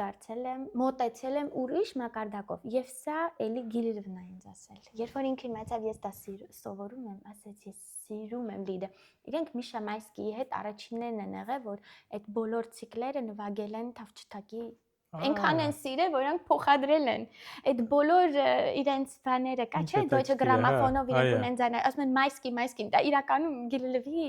որտեղ ինքն էլ է դա արել։ Եվ ինքը ինձ ասեց, դուք սովորես, Անի ջան ասեց մի օր, դու էլ ինձնից մի օր գալու չես սովորելու, դու դաշնակարից չես սովորելու, դու սովորելու ես օրկեստրից, դու սովորելու ես լարայիններից եւ երգիչներից։ Իսկ լիդ ասվածը, այսինքն երգը, գերմանական երգը, իդեպ ինքն ունի ստիլիստիկ շատ դիկցիա կա։ Նաեւ այդ երաժշտության եւ լեզվի կապը, այսինքն ինքը ամեն ինչ բերում է ֆոկուսի։ Ու ես իրականում մտածում եմ, որ ես դրա 8-9 տարի դրա մեջ եմ եղել, աշխատել եմ շատ մեծ անունների հետ, ոնց Յուլիանը Բանզե, Պրեգարդիեն, Կոնրադ Ժարնո, Լիոբա Բրաուն, ես 4 շատ լիդի մեծ մասնագետների հետ էլ չեմ խոսում դաշնակարներ, հենց Այզակ Այզենլոհա, իմ դասախոսներ որպես դաշնակար։ Ես ուզում եմ ինչ որտեղ դա բերել մեր կոնսերվատորիա, որտեղ մենք գաղափար չունենք դրա մասին։ Դա ես քեզ ուզում հարցնեի, արդյոք ինչ-որ պլաններ ունես, որոնք որ կապված են հենց Հայաստանի կոնսերվատորիայի հետ կամ ընդհանրապես ինչ-որ մասնավոր ձևով, ինչ-որ մի ձև, որոնք որ հնարավորություն կտրվի երիտասարդներին դա ուսումնասիրել հայալեզու ձևով։ Դիտեպ մեր կոմիտասն էլ ա գրել երգեր, հա։ Այո, իհարկե։ Դա նույն բան գերմաներենով էլ։ Այո։ Կարծեմ մեր սիրելի Հասմիկ Պապյանն էլ դա հրատարակել է։ Վարդան Մամիկոնյանի նվագակցությամբ։ Հա։ Դաշնակար ու առհասարակ ինքը հետևողական եղել, որ դա տպագրվի, չէ, եթե չեմ սխալվում իհարկե, բայց չէ որ կոմիտասն էլ ա եղել Բերլինում եւ մեր այդ դրա մասին է ու դա գոյություն ունեցել դեռ մինչեւ կոմիտաս կապված այդ հարցին։ Ես ճիշտ ասած շատ եմ միշտ մտածում Հայաստանին ինչ որ բան բերել, դա իմ մեջ իմ առաքելություններից մեկն է, որ ես ներքին զգացումով ու ձայնով ուզում եմ այդ ցանկությունը շատ մեծ է։ Քո շնորհիվ անցած տարի ես միշտ որ եկել եմ, դու գիտես ես Չարենցավանից եմ, ես միշտ ձգտել եմ երաժշտական դպրոցին այդ մաստեր կլասային բաներ անել, միշտ ինչ որ մեկին դաս եմ տվել, ինչ որ մեկը համերգ ունի, ինչ որ մեկը գնում է կոնկուրսի եւ այլն, բայց քո շնորհիվ անցած տարի մենք արեցինք մի քիչ ավելի լայն, չէ՞, վարպետաց դասեր։ Ուզում էի դրա մասին խոսեի։ Հա, ես թռա հա թեման։ Բայց ես կապեցի, որ ես հիմա շատ ճիշտ կապեցի, որովհետև ես էլ ուզում էի շատ սիրուն ես անցում անեի։ Վարպետության դասերը, որոնք որ Հայաստանում դու անցկացրեցիր, բավականին մեծ ու լավ արձագանք տվեցին երկկողմանի առումով, թե երեխաներ ասելով, չէ, պատանի եւ պրոֆեսիոնալ։ Հա, պրոֆեսիոնալ եւ ուսանողներ եւ երեխաներ էլ կային, բայց հենց ուսանողներ էլ կային ու թե իրանց կողմից էր շատ լավ արձագանք, թե քո կողմից էր շատ լավ արձագանք, ուզում ասելի երեխաներ, ուսանողությանը շատ լավ արձագանք էր ու այս առումով ինձ շատ պրովոկացիոն հարց եմ ուզում տալ, որովհետև դուք իրար գովացիք ամեն շատ լավ ու ես ներկա եմ, ես գիտեմ, որ ամեն ինչ իրոք ֆանտաստիկ լավ է անցել, բայց ունենալով ֆանտաստիկ լավ տաղանդավոր երիտասարդություն, ունենալով իրոք այս եկող սերունդը, որը որ ես տեսնում եմ, իրոք բավականին լուրջ են, շատ մեծ ձգտումներ ունեն ու ընդհանրապես այս են տեղերից է մեր մի քիչ գովեմ, էլի, այս են տեղերից է, որ հանգիստ կարող ենք ասել, որ մենք շատ տաղանդավոր ազգ ենք ու շատ լայն եւ բաց ճակատով դա կարող ենք ասել, բայց ուզում եմ պրովոկացիոն հարցը տալ այն առումով, որ ինչ կա, որ օրինակ հետաքրքիր դու տեսել ես, որոնք որ բացակայում են բացասական առումով ընդհանրապես այս պահին դաշնամուրային արվեստում այդ վարպետության դասընթացներից հետո ինչն էր որ առաջինը հիմա մտքիդ եկա, որ այս բանը բացակայում է, բայց այս բանը կարելի է ուղղել կամ այս բանը օրինակ եթե մի դետալ փոխվի ավելի լավ կլինի, ինչն էր որ առաջինի հիմա եկավ մտքիդ։ Նախ ես պիտի ասեմ, ես ապշեցի, որ ես չեմ ուզում այդ բացասականից ասել, ես կասեմ շատ կարճ, բայց ես ուզում եմ անպայման նշել, ես հիացա, որ այդ հրաշալի տաղանդավոր երեխա, պատանի եւ ուսանող արդեն կայացած, հա, նաեւ դաշնակարներ, իրենք չունենալով այդ մոտիվացիոն մեծ դաշտը, որ ու այդքան աշխատասեր, իրենք ես պատկերացրեցի իրանց նվագից, իրենք ինչքան ջանքեր իրենք եւ իրենց ուսուցիչներն ու դասախոսները դա ինձ հիացրեց, որ ինչքան այնտեղ կա էներգիա, ցանկություն, անպայման պետք է նշեմ եւ ես էլի հասկացա, որ մենք շատ լավ դպրոց ունենք, որ այնտեղ շատ բարձր մակարդակի է եւ այլն, առանց դրա դու նաեւ միջազգային հարթակում չես կարող լինել ու եւ նույն բաները, զուտ ստիլիստիկ բաներ, որ դա ոչ իրենց մեղքն է, ոչ իրենց կրթողների մեղքն է, մենք եղել ենք սովետական փակ Այսինքն իրականում Ռուբինշտեյներն են տարել այդ դպրոցը, ուղղակի այդ կապը սովետական միության ժամանակ, ճիշտ ասած, հուսով եմ ինչ որ ոչ ճիշտ տեղեկացած ինֆորմացիա չեմ ասում, բայց շատ փակ է եղել եւ այդ փոխանակումը չի եղել եւ դրա շնորհիվ չնայած ես դա էլ պիտի նշեմ, որ իմ դասատուն դպրոցի իմ հրաշալի սիրելի Արտուր Ադամյանը, որը երգեհոնահար էր, այդպես էր մտածում։ Ինքը ինձ բախը սովորեցնում էր արտիկուլյացիայով։ Եվ Արմեն Աղաջանյանը, որը էլի մեծ դեր ունի, իմ շատ լավ ընկեր, մեծ ընկեր, որը լսում էր ես քեզ դասատվել։ Չէ, բայց երբ որ Չարենցյանի երաժշտական դպրոցում ունեի մեծ պրիվիլեգիա ռայելների վրա պապել, որովհետև իմ համերգները, չգիտեմ, ինչ որ պետք է լինեին կոնկուրսները, մրցույթները եւ այլն, թե հանրապետական, թե միջազգային, իրենք թույլատրում էին։ Արմեն Աղաջանյանը, որ այն ժամանակ մեր երաժշտական դպրոցի ուսմասվարն էր, ինքը լսում էր իմ բախը, ես ոնց եմ պարապում ու գալիս շատ հաճախ ինքը ինձ աջակցել է նաև Գերմանիա գալու հարցում, զուտ որ իր կամով ու ինքը եւ Արտուր Ադամյանը եւ իմ շատ լավ ընկեր Վահագն Մարգարյանը, որ իմը Փարքասի երաժշտական դպրոցի տնօրենն է եւ շատ մեծ բաներ է անում այդ մարդիկ, ովքեր երգեհոն սովորել են այդ ստիլիստիկային տիրապետում են, այսինքն դա Վահագն Ստամբոլցյանի դպրոցն է երգեհոնահար։ Ես չեմ կարող ասել, որ դա չի եղել, բայց դաշնակահարային, այսինքն դաշնամուր, ովքեր որ Մոսկվայից եւ Պետերբուրգից են, իմ լսածով, իմացածով, հենց ստիլիստիկան է, գերմանախոս, հենց ասեմ, հա, Մոցարտն էլ է դրա մեջ մտնում, Շուբերտն էլ է դրա մեջ մտնում, իհարկե Շումանն էլ, բայց ոչ ռոմանտիկ։ Ես այդտեղ հասկացա, որ իրենք ռոմանտիկ երաժշտության մեջ ֆանտաստիկ, բայց էլի Շումանի բանում, հա, որ մի աղջիկ, մի շատ տաղանդավոր աղջիկ նվագում է, ես հասկանում եմ, էլի արտիկուլյացիայի հարցը կա։ Որտեղ եթե էլի մենք ասում ենք նվագում ենք Չայկովսկի, Ռախմանինով, Շոպեն ամեն ինչ։ Բայց այստեղ էլ ես վերջերս լսեցի Շոպենի կոնկուրսը, ես հասկացա, որ այդտեղ էլ արդեն բոլոր տրադիցիաները փոխված են, այսինքն այդ թեթևությունը, այդ play-ելի եւ error-ի ոճով նվագելը դառնում է արդեն միջազգային, հա, առաջ ու ես հասկացա, որ արդեն երկրորդ անգամ ռուսական շկոլայի ներկայացուցիչները, չնայած իրանք շատ վառ բաներ են, իրանցով շատ ավելի վառ տաղանդավոր արվեստագետներ են, իրենք ցավոք էլ տեղ չեն ստանում, դա իհարկե իմ անձնականն է, իմ լսածով, տեսածով եւ համեմատածով, որովհետեւ հենց այդ ստիլիստիկայի խնդիրներն են գալիս։ Ու այս վերջին երկու անգամվա Շոպենի բանից ես հասկացա, որ արդեն ռոմանտիկայում էլ ենք մենք այնտեղ գնում, ու ոչ միայն Շումանում էլ, եւ մեր մոտ կան այդ գործիքները նույն Քոլնի կոնսերվատորիայում։ Այո։ Եվ ես գնում եմ միշտ դրանց վրա նվագում եմ, հասկանալու Բեթհովենի ժամանակ ես գնում եմ, նվագում եմ համր քլավիրի Վալթերի վրա, հետո գնում եմ Ստենվեյ ու ինչ որտեղ ոնց որ թարգմանվի, ոնց որ դու թարգմանես երաժշտությունը, չես կարող լրիվությամբ, բայց այս լեզվից եմ այս լեզու, դու անգամ չես հասկանում ոնց ես դու այդպես նվագում, ոնց ես ուզում այդ ստիլիստիկան պահել, այդ ավիշ շեշտաբանության եւ ճշգրտություն, նույն բանը կասեի, բայց տեխնիկապես, էմոցիոնալ, ես հիացած էի այդ ֆանտազիան մեր երեխաների ձգտումը, այդ տեխնիկական մի աղջիկ այդ լիստը նվագում, ասում եմ, այս տարիքում ինքը ինչքան է պարապել, ու ասենց հիացած իրենց այդ ինտուզիազմը ես սովորեցի ու իհարկե ես էլ եմ դասախոսության ժամանակ փորձում, որ իրենք շատ երաժշտության համար լինեն այդքան ու անգամ ես ուզում եմ քեզ հարցնել, որ ես մյուս անգամ գամ Հայաստան, ես ինքս խնդրում եմ, եթե կարելի է, ես ուզում եմ դա փոխանցել, իսկ գերմանական լիդը այդ էլ անենք, եթե իսկ դա իհարկե բանի մասով, հա, զուտ դաշնամուր, այսինքն սոլո դաշնամուր, հա, բայց գերմանական լիդը մենք շատ մեծ բաց ունենք այնտեղ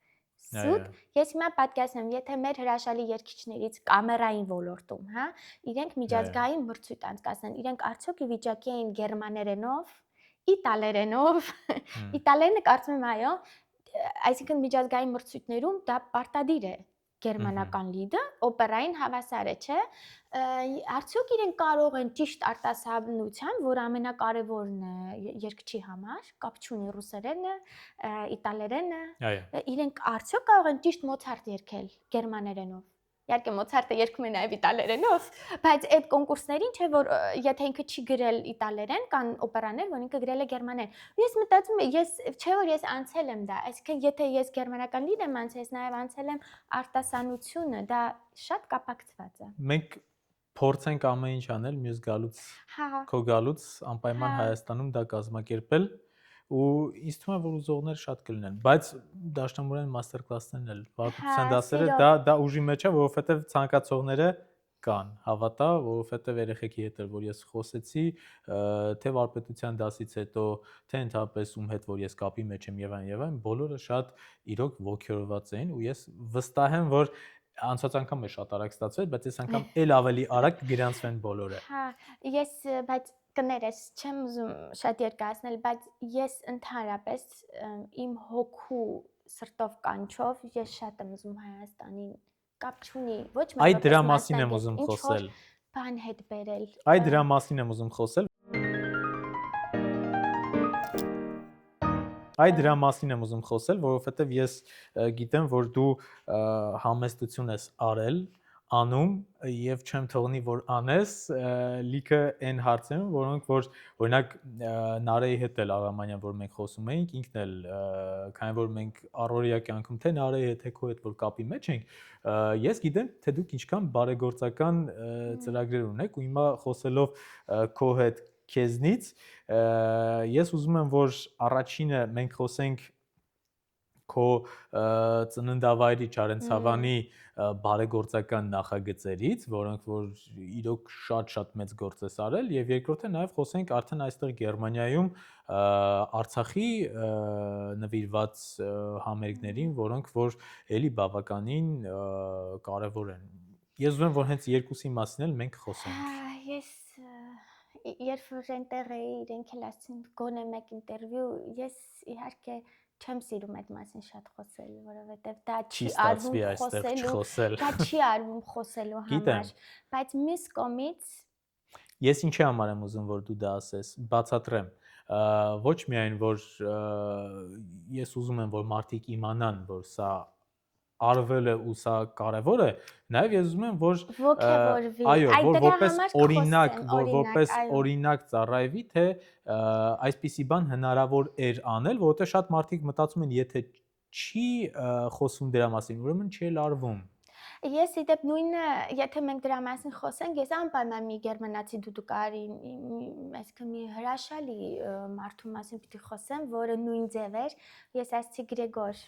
իդեպ հիմա 2 օր առաջ այդ տղան նորից ասում է ես Շվեյցարիայում համերգներ եմ նվագում դուդուկով եւ ես ուզում եմ որ 10% իմ հոնորարի գնա Հայաստան եւ ինքը այնքանով տեսավ լավ արդյունքները որ կոնկրետ երեխաներ, կոնկրետ մարդիկ թափանցիկ օգնություն ու շատ ծանրակշիռ, հա, որ ինքը ասում եմ Գրեգոր, դու ունես ինքդ երեխաներ, դու գիտես ինչքան մեծ օգնություն արել, որտեղ ինքը եկել է բոլոր բարեգործականներին ու իրականում ինքն է ինձ ամաչեցրել,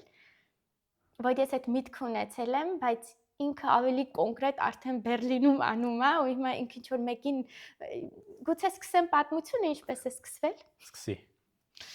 Նախ պատերազմի ժամանակ ես չգիտեմ ոչ մի հայ, որը սարսափելի վիճակում չի եղել դրսում, գուցե ես բախտավոր եմ, որ այդքան գիտակից հայերն են իմ շուրջ։ Չկա մեկը, որ իր մեծ ներդրումը ամեն ձևով չի արել։ Եվ ես անգամ հիշում եմ, որ իմ մայրը ասում է դու այդտեղ ավելի շատ ես խելագարվում, չնայած ոչ իմ եղբայրը, ոչ իմ հայրը, այսինքն իմ ամենակամի, իմ կնքահայրի տղան իհարկե զոհվեց, բայց բացի իրենից, սենց ու իմ լավագույն մտերիմ դասընկերոջից ոչ ոք չկար, որ ես ասեմ սենց, բայց իմ տագնապայնությունը այդ 40 օրերին ես չգիտեմ ինչ վիճակում էր։ Բայց ես դա որպես դրական եմ տեսնում, ես ես հասկացա ինչքան ինձ միևնույն չի իմ ազգի ճակատագիրը, ինչքան ես անտարբեր չեմ այդ բոլոր տղաների համար, որոնք իսկապես պետքա խոնարհվել իրանց առաջ։ Որպեսզի շատ այդ դրա մեջ ինձ համար իսկապես շատ հուզիչ է։ Ես անգամ չեմ եղել Արցախում եւ ինձ մեղադրում եմ, չգիտեմ, ու դա հետաձգվում էր ամեն անգամ, բայց դա կապ չունի, ես հասկանում եմ, որ դա իմ պատմության այնքան կորիզային, ինչքան պատմական, ինչքան կարևոր է։ Ու առհասարակ ամեն կիլոմետրը, որ դու պիտի տաս, հա, կամ ամեն մի բան, որ չի արվում քո ազգի համար, կամ այս դեպքում անարդարության ու մի խոսքով։ Ես շատ այլայլված վիճակում էի։ Այդ ժամանակ մենք անում էինք ավելի շատ դրամական փոխանցումներ SNN-ն։ Սկսվեց առաջին on-line համերգը իմ շատ լավ ընկեր Շուշանի հետ տրամադրեցի այն ժամանակ կորոնա էր, չէ՞, on-line։ Այդ փոխանցվեց եւ այլն, այդ դեռ պատերազմի ժամանակ։ Այդ բոլոր բաներին մասնակցել եմ, ցույցեր գնալ, аնել, գրել, հետևել եւ այլն։ Երբ որ արդեն հասավ տեղահանությանը, այսինքն այդ ամեն ինչը, հա, վերքը խորանալով, ես հենց անընդհատ մտածում էի ինչ կարելի անել, ու ես այդ մասին չեմ ուզում խոսել, բայց իմ ընկերներից շատերը գիտեն, ես մարդկանց էի ուզում գտնել, որ արցախահայեր են, տեղափոխվել են Հայաստան, այն ժամանակ դեռ ամբողջը չէինք տվել, ես իրենց դրամական օգնություն էի ուղղակի տալիս, ես իմ ամուսինը, մենք ունեինք չափաբաժին, որ գնում էր, մենք կարող էինք մեզ թույլ տալ բարեգործություն, բայց ես զգում էի, որ իմ մեջ կա ավելի մեծ ուժ, քան իմ աշխատավարձից ինչ որ մի մաս հատկացնել բարեգործություն, ու շատ ճիշտ ասած հենց ծանր բանով, ապրումներով Կիպրոս ենք գնում, ես ու ամուսինս հանգստանալու, այնտեղ տեսնում եմ շատ պատահական ծովի մեջ, չես պատկերացնի, իմ հորաքրոջ ընտանիքին, անսպասելի, որը բժշկուհի է։ Ես տեսա իր այլայլված, սարսափված, չճանաչելով իրեն, եւ պատճառը նա էր, որ ինքը արցախահայերը, որոնք պայթյունից եկել էին վարվածքներով եւ այլն, եւ ինքն էր պատասխանատուն, որ եթե Հայաստանում մի վիճակի չեն օգնել, պետք է դուրս գնան Ամերիկա, Եվրոպա, եւ ինքը չէր եկել արդեն։ Երբ որ ես իրեն տեսա, անգամ իր ամուսինը ասում էր, խնդրում եմ այդ մասին մի խոսի, որովհետեւ ինքը պետք է գար մահերը արձանագրեր, ու անգամ դեպք պատմեց, որ մեկը այնտեղ մի երեխայինա կորցրի, ամուսինն ազով է, ես եկել եմ ասում եմ, ես երեխատել ա մահացել, ինքը չէր հասկանում, ես ինչ եմ ասում ես հիմա ուր եմ գնալու, հասկանեք, ու ես սենց խորը ցավ ապրեցի, հետ եկա Գերմանիա, ու զանգեցի մի լավ հայ աղջիկ կա, Աննա Կարապետյանը, երաժշտական, ասեցի Աննա, մենք գնում ենք Ուկրաինայի համար նվագում ենք, Պաղեստինի համար նվագում ենք, այստեղ երկրաշարժը նվագում, ես շատ եմ նվագել բարեգործական, ու այսքան հայ երաժիշտ մենք նստած, գերմանացի մի տղա Բերլինում Գրեգորը ինչ որ գնացել է արդեն չգիտեմ իր առաջի բարեգործական ու այդ տղան ինձ փորձում էր գտնել մեկին, որը կապ ունի հայ առաքելական եկեղեցու հետ, որ ես շատ մտերմիկ կապ ունեմ, եւ իրենք գիտեն, որ իրենք միշտ ինձ ունեն։ Մի խոսքով ուզում էր հասկանալ արդյոք կարող է նաեւ Քյոլնում կազմակերպի, իսկ այդ գերմանացի տղան մեր սիրելի Աննայի իտալացի ամուսնու ընկերներն են, իրենք ուղղակի երաժշտական ընկերներն են։ Զանգեցի, ասացի Աննա, ես ուզում եմ իր հետ կապնվեմ, այդ տղան չպիտի իր երաժիշտներին հավաքի գա Քյոլն,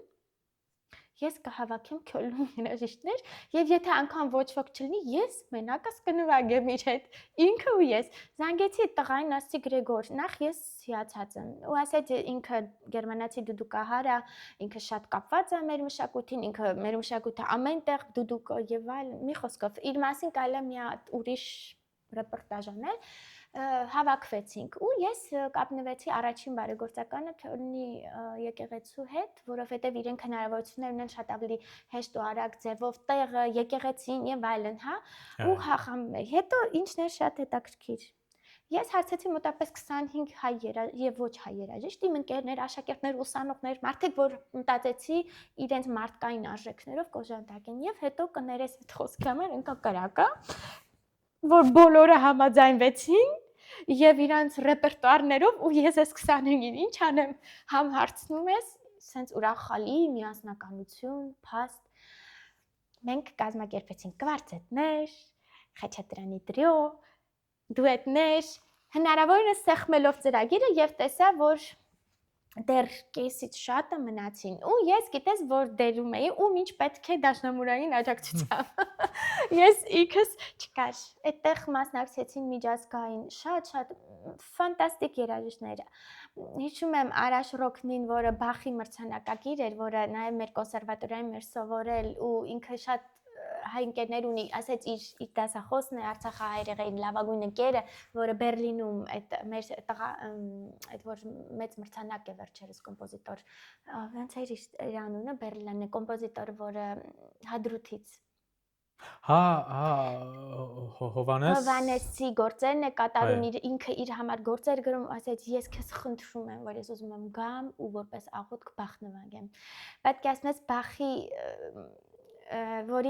որոնց ես եւս մեկ անգամ շնորհակալ եմ մեր Նարեկ Կարոյանը եւ այլն բոլորը եկան եւ այսպես հիմա չեմ ուզում աններ տամ որ մյուսներին չմոռանամ հավաքվեցինք եկեղեցին օժանդակեց մեր Գրիգորն էլ եկավ ամեն հայր սուրբը եկեղեցում եւ մի խոսքով պատարակով սկսեց պատարակի մասով ավարտվեց շատ հուզիչ համերգ էր եւ ես հավաքեցի բոլոր իմ ընկերները եկան գերմանացի ովքեր որ այդ ամեն ինչը ահա որ անհարթար էին համարում հավաքվեցին եկան այդ գումարը գնաց եկեղեցու միջոցով տավուշ ընտանիքներին ագրարային որ իրենք կողոզային ինչ որ հա կենթաններ գնեն ոդկի կանգնեն բայց քանի որ այնքան մարդ էր մնացել որ ուզում էր մասնակցել ես հասկացա ես այդ ուժը ունեմ մարդկանց համախմբելու ու ես ինքս ստանում եմ այնքան էներգիա որ այդքան մարդ կա որ պատրաստական է ես ինքս չգիտեի դու չես պատկերացնի դա ինչ մի հոգևոր բան էր սնունդ էր ու հետո միտքը եկավ պետք է անպայման երկրորդ երրորդ մի խոսքով որ մինչև բոլոր ուժերը սպառվեն պետքա բարեգործականները շարունակվի եւ դա ուղղված էր իհարկե Արցախահայերի օգնության այսինքն խոսքը գտնում էր դրա մասին իսկ երկրորդը որը շատ մեծ մասշտաբներով տեղի ունեցավ ու իսկապես շատ մեծ փառատոնի շրջանակներում դա երբ որ այս միտքը կար ես արդեն Դուսելդորֆում մենք օրն էինք ուզում նշանակել եւ շատ հայտնի լավ բան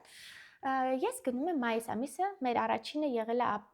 ապրիլի 24-ը էր անգամ կապված դրա շրջանակներում ես հիշում ես միջեմա ցավում եմ որ չեմ կարողացել գալ որտեղ Հայաստանում էի աֆիշներ պոստերներ դու քո պատրաստականությունը հայտնեցիր ինչ հնարավոր ասցիր կանես չէ դու ես հիշում եմ ու մյուսը մայիսին ես գնում եմ փառատոն այդ մասին խոսել եմ կա Զայստ մեծ երկի փառատոն է մենք այնտեղ հաղթող ենք եղել իմ գոլեգա երկչի հետ այդ երկի վրանգավառում Օքսֆորդ են գնացել եւ այլն այդ փառատոնը շատ մեծ միջազգային փառատոն է ես գնում եմ այդ փառատոն նվագում եմ իմ ռիսայթելը շատ լավ ամեն ինչ շատ լավ եւ տեսնում եմ որ փառատոնի փակումը այսինքն ինքը միջազգային Օքսֆորդ Լիդ ֆեստիվալին հավասար ինքը շատ մեծ փառատոնի փակումը հայկական երաժշտությամբ նիդերլանդական երգչախումբ բնականաբար որպես անի եւ հայ չեմ ուզում գնալ վերադառնալ իրենք ընդհանրապես 1-2 օրվա համար չէ հյուրանոց է ես խնդրում եմ որ ես իմ ուժերով ուզում եմ 1 օր ավել մնալ տեղում եւ ուզում եմ անպայման այդ փակմանը համերգին մասնակցել գնում եմ եւ ես ունեմ այդ իմ հեռախոսով վիդեոները նարեն իրենք երկու ֆոլկլոր են երգում չեմ տեսվում բացի մեկ Մարատը մեր շատ լավ դհոլար որ ապրում է Նիդերլանդում իդեպ մասնագիտությամբ դհոլար չէ, ուղղակի այնքան տաղանդավոր է եւ միշտ նվագել է դպրոցում, իրեն գտել են եւ խնդրել են, որ այդ ռիթմերը օգնի, չգիտեմ, մեջ, հա, բոլի ռիթմն եւ բացի Մարատից ես ոչ մի հայ չեմ տեսնում։ Մոտենում եմ իհարկե խմբավարին, ինգեն մի հրաշք կին եւ ասում եմ գիտեք ես հայ եմ եւ տեսնում եմ իր հարևանուհուն ովքեր հայ են անգամ հանդիսատես չկա հայ բայց ամբողջ փառատոնի փակման բանը երգչախումբով քանի որ ինքը երգի ամբողջությամբ հայկական երգություն եւ հայկական դրոշը ունեմ ես այդ փաստերը ուսեց հեռախոսով ու լցվել եմ հուզվել եմ չեմ հասկանում մոտեցել եմ խոսում եմ եւ այլն ու ես հասկացա որ ինգն շատ հետաքրքրված է ինքը նաեւ շատ հոգեվոր է եւ քրիստոնեայցյան պատճառով հետաքրքրվել է Հայաստանի եւ հարևանի Մին փողոց, հետո մենք մտերմացանք, իրենք եկան մեր տուն, մենք գնացինք իրենց տուն։ Մի խոսքով, հետո ես հասկացա, որ ընկերներ են երեխաները, ինքը իմացել է միշտ որպես քրիստոնյա, ինքը շատ հոգևոր է եւ մեր հոգևոր երաժշտությունը Միշնադարյան ինքը որպես խմբավար հետաքրքրվել է, ինքը հոլանդուհի է, երգչուհի եւ խմբավար, հա։ Հետո հայտնվել է այդ հրաշալի էլի շատ հայ ընտանիք իրենց փողոցում են տարիներ, երեխաները իրենց հետ, ու ինքը խորացել եւ իրենք պատրաստում են գալ Հայաստան։ Ես ասի միանշանակ ես օգոստոսին լինելու եմ Հայաստանում, ես ձեզ սպասում եմ Հայաստանում։ Պետք է հանդիպենք։ Այո, եւ իրեն sense մի բան ասի ինքը սա ինքան բացառիկ բան է, ու սա հայերի համար շատ մեծ շոյող փաստ է, որ դուք նիդերլանդական երգչախումբը երգում է հայերենով, հայերեն, պարում է հայերեն։ Ես դա քեզ պետք է ցույց տեմ մեր, ու իրենք ինչ որ ձև, ինչ որ մեկին գտնում են, որ գամ մի քիչ սովորեցնի, բան, որ անպայման դա լինի։ Ասեցի, գիտես, ես բարեգործական բան եմ ուզում անել Արցախի համար, գուցե հունիսին է լինելու։ Կգաք դուք մասնակցեք։ Դա շատ հուզիչ բան է, ինչ որ դուք անում եք։ Ու ինքը ասեց. Իհարկե, ես էսա երգչախմբին հարցնեմ, ես իմ կողմից այո եւ այլն, հա, ու մնացինք այդ սուրճի շրջանակներում կապի մեջ։ Մարատը դահոլահար, իրենց հրավիրեցինք Հայաստան, անկախ ամենից, որ այդքան օժանդակում է եւ հետաքրքրված են հայկական մշակույթը, որպես հայ, հա, հյուրասեր հայ, եկեք Հայաստան։ Եվ ես գալիս եմ Շուման փառատոնին, ֆեստիվալին Դուսելդորֆի շատ մեծ։ Նվագում եմ իմ Շումանի փառատոնը, մեկ է տեսնում եմ փառատոնի համերգից հետո իմ սիրելի դասախոսին հենց այս արկեսը, որը լիդի իմ դասախոսն է, եւ այդ փառատոնին ինքը ներկա է եւ գեղարվեստական ղեկավարն է։ Ինքը ասում է. «Անի ջան, դե հիմա Լուսին էլ փառատոնի մենեջերն է։ Քեզ հետ կկապնվի, որ մենք այդ բարեգործականը անենք»։ Ու ես դեռ տեղյակ չեմ։ Դու մի ասա Ինգեն, փառատոնի մենեջերը, գեղարվեստական ղեկավարը, որը նաև իմ դասախոսներից է, որը այնտեղ է։ Այդ ամեն ինչ կապվել է իրար վերջում։ Ու փաստորեն իմ Դուսելդորֆը դառնում է եւս մեկը, բայց իրենք ուզում են։ Ու ես դեռ տեղյակ չեմ, ու ես ասում եմ ինչպես, ոնց, մի րոպե, դուք եք անում, ու Ինգեն ինձ գրում է մեյլ, որ Լուսի Սպրեյի եւ գեղարվեստական ղեկավարների հետ մենք ուզում ենք փառատոնի դա պատկասում ես, համերգը եղել է փառատոնի շրջանակներում։ Դա չի եղել ոչ միայն բարեգործական համերգներից մեկը տրամադրվել է, որովհետեւ ինչ որտեղ նաեւ ես իրենց Young Artist Platform-ի հաղթողն էի, այսինքն այդ տարվա իրենց երիտասարդ, իրենք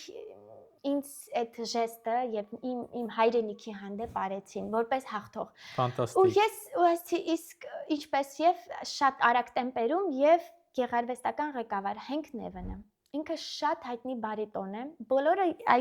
այս Եվրոպայում իրեն գիտեն, ասեց ես ուզում եմ անպայման երգել։ Շուբերտ եւ հայկական բան։ Երգչախումբը պատրաստ է։ Ու ես զանգեցի նորից Գրեգորին, որտեվ դա դուդուկ է։ Գրեգոր, ու Գրեգորը 900 կիլոմետր քշելով գալիս հասնում է Զայստ քաղաք, նվագում է դուդուկ։ Եվ այս ամենին տեղեկանում է հայ երգչուհի, որը գրեթե մեծացել է Նիդերլանդներում, որը սովորել է կոնսերվատորիայում Հենք Նևենի հետ, ասում է ինչ ամոթ է, Հենք Նևենը պետք է նվագի։ Ես էլ եմ ուզում գալ մասնակցել, ու ես ստիպված եղա ճիշտ ասած էլի կրճատել մարդկանց։ Չնայած էլի պիտի Խաչատրյանի տրիո լիներ, էլի պիտի Հարությունյան լիներ, Թավչետակոյից հասկացա, որ նույն բանը, այնքան մարդ է ուզում այդ սոլիդարությունը ցույց տա, ես հասկացա լավ, ես գնամ նորից, երգչախմբին օժանդակեմ, մի քիչ կոմիտաս նվագեցի, մեր Ռուզաննան երգեց սակրալ, հա, երաժշտությունը հոգևոր երգիոնով, էլի դուդուկով, էլի միացրեցինք եւ Հենք Մաթաշյան Ռուզանե։ Չէ, այդ Նիդերլանդներում ապրող, որ ինքնակամ ասեց, ոնց կարելի է ես այստեղ, այսպես ասած, 12 կիլոմետր հեռավորության վրա ես իմացել եմ եւ Ինգեն ինչ էր արել։ Ես հետո կապվեցի մեր եկեղեցու հետ, խնդրեցի Ամստերդամ գրեցի դեսպանատուն, խնդրեցի բոլոր հայերին տեղեկացնեն, խնդրեցի որևիցե ներկայացուցիչ լինի, որտեղ սա շատ մեծ միջազգային փառատոն է եւ մենք մեր ժեստը եկավ իհարկե այնտեղ Ամստերդամի հոգեվոր ներկայացուցիչը եկել էին նաեւ դեսպանատնից ու ինձ ասեցին, որ այսպես բաներ եք անում, ինչ եք մենակ անում, որտեղ իրենք տեսան, որ փառատոնը եւ անին, իհարկե ես իմ շնորհակալական խոսք ասացի եւ այս համերգը նվիրվեց իմ շատ սիրելի կնքահոր տղային, որը զոհվել է, Արեն Մեհրաբյանը, որը շատ մեծ դեր է ունեցել այնտեղ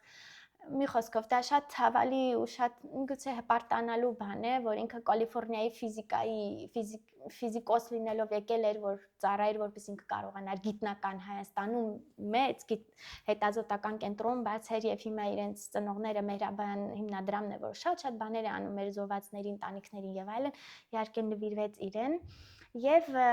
ի դեպ սա լինելու է շարունակական։ Ես ուղղակի իմ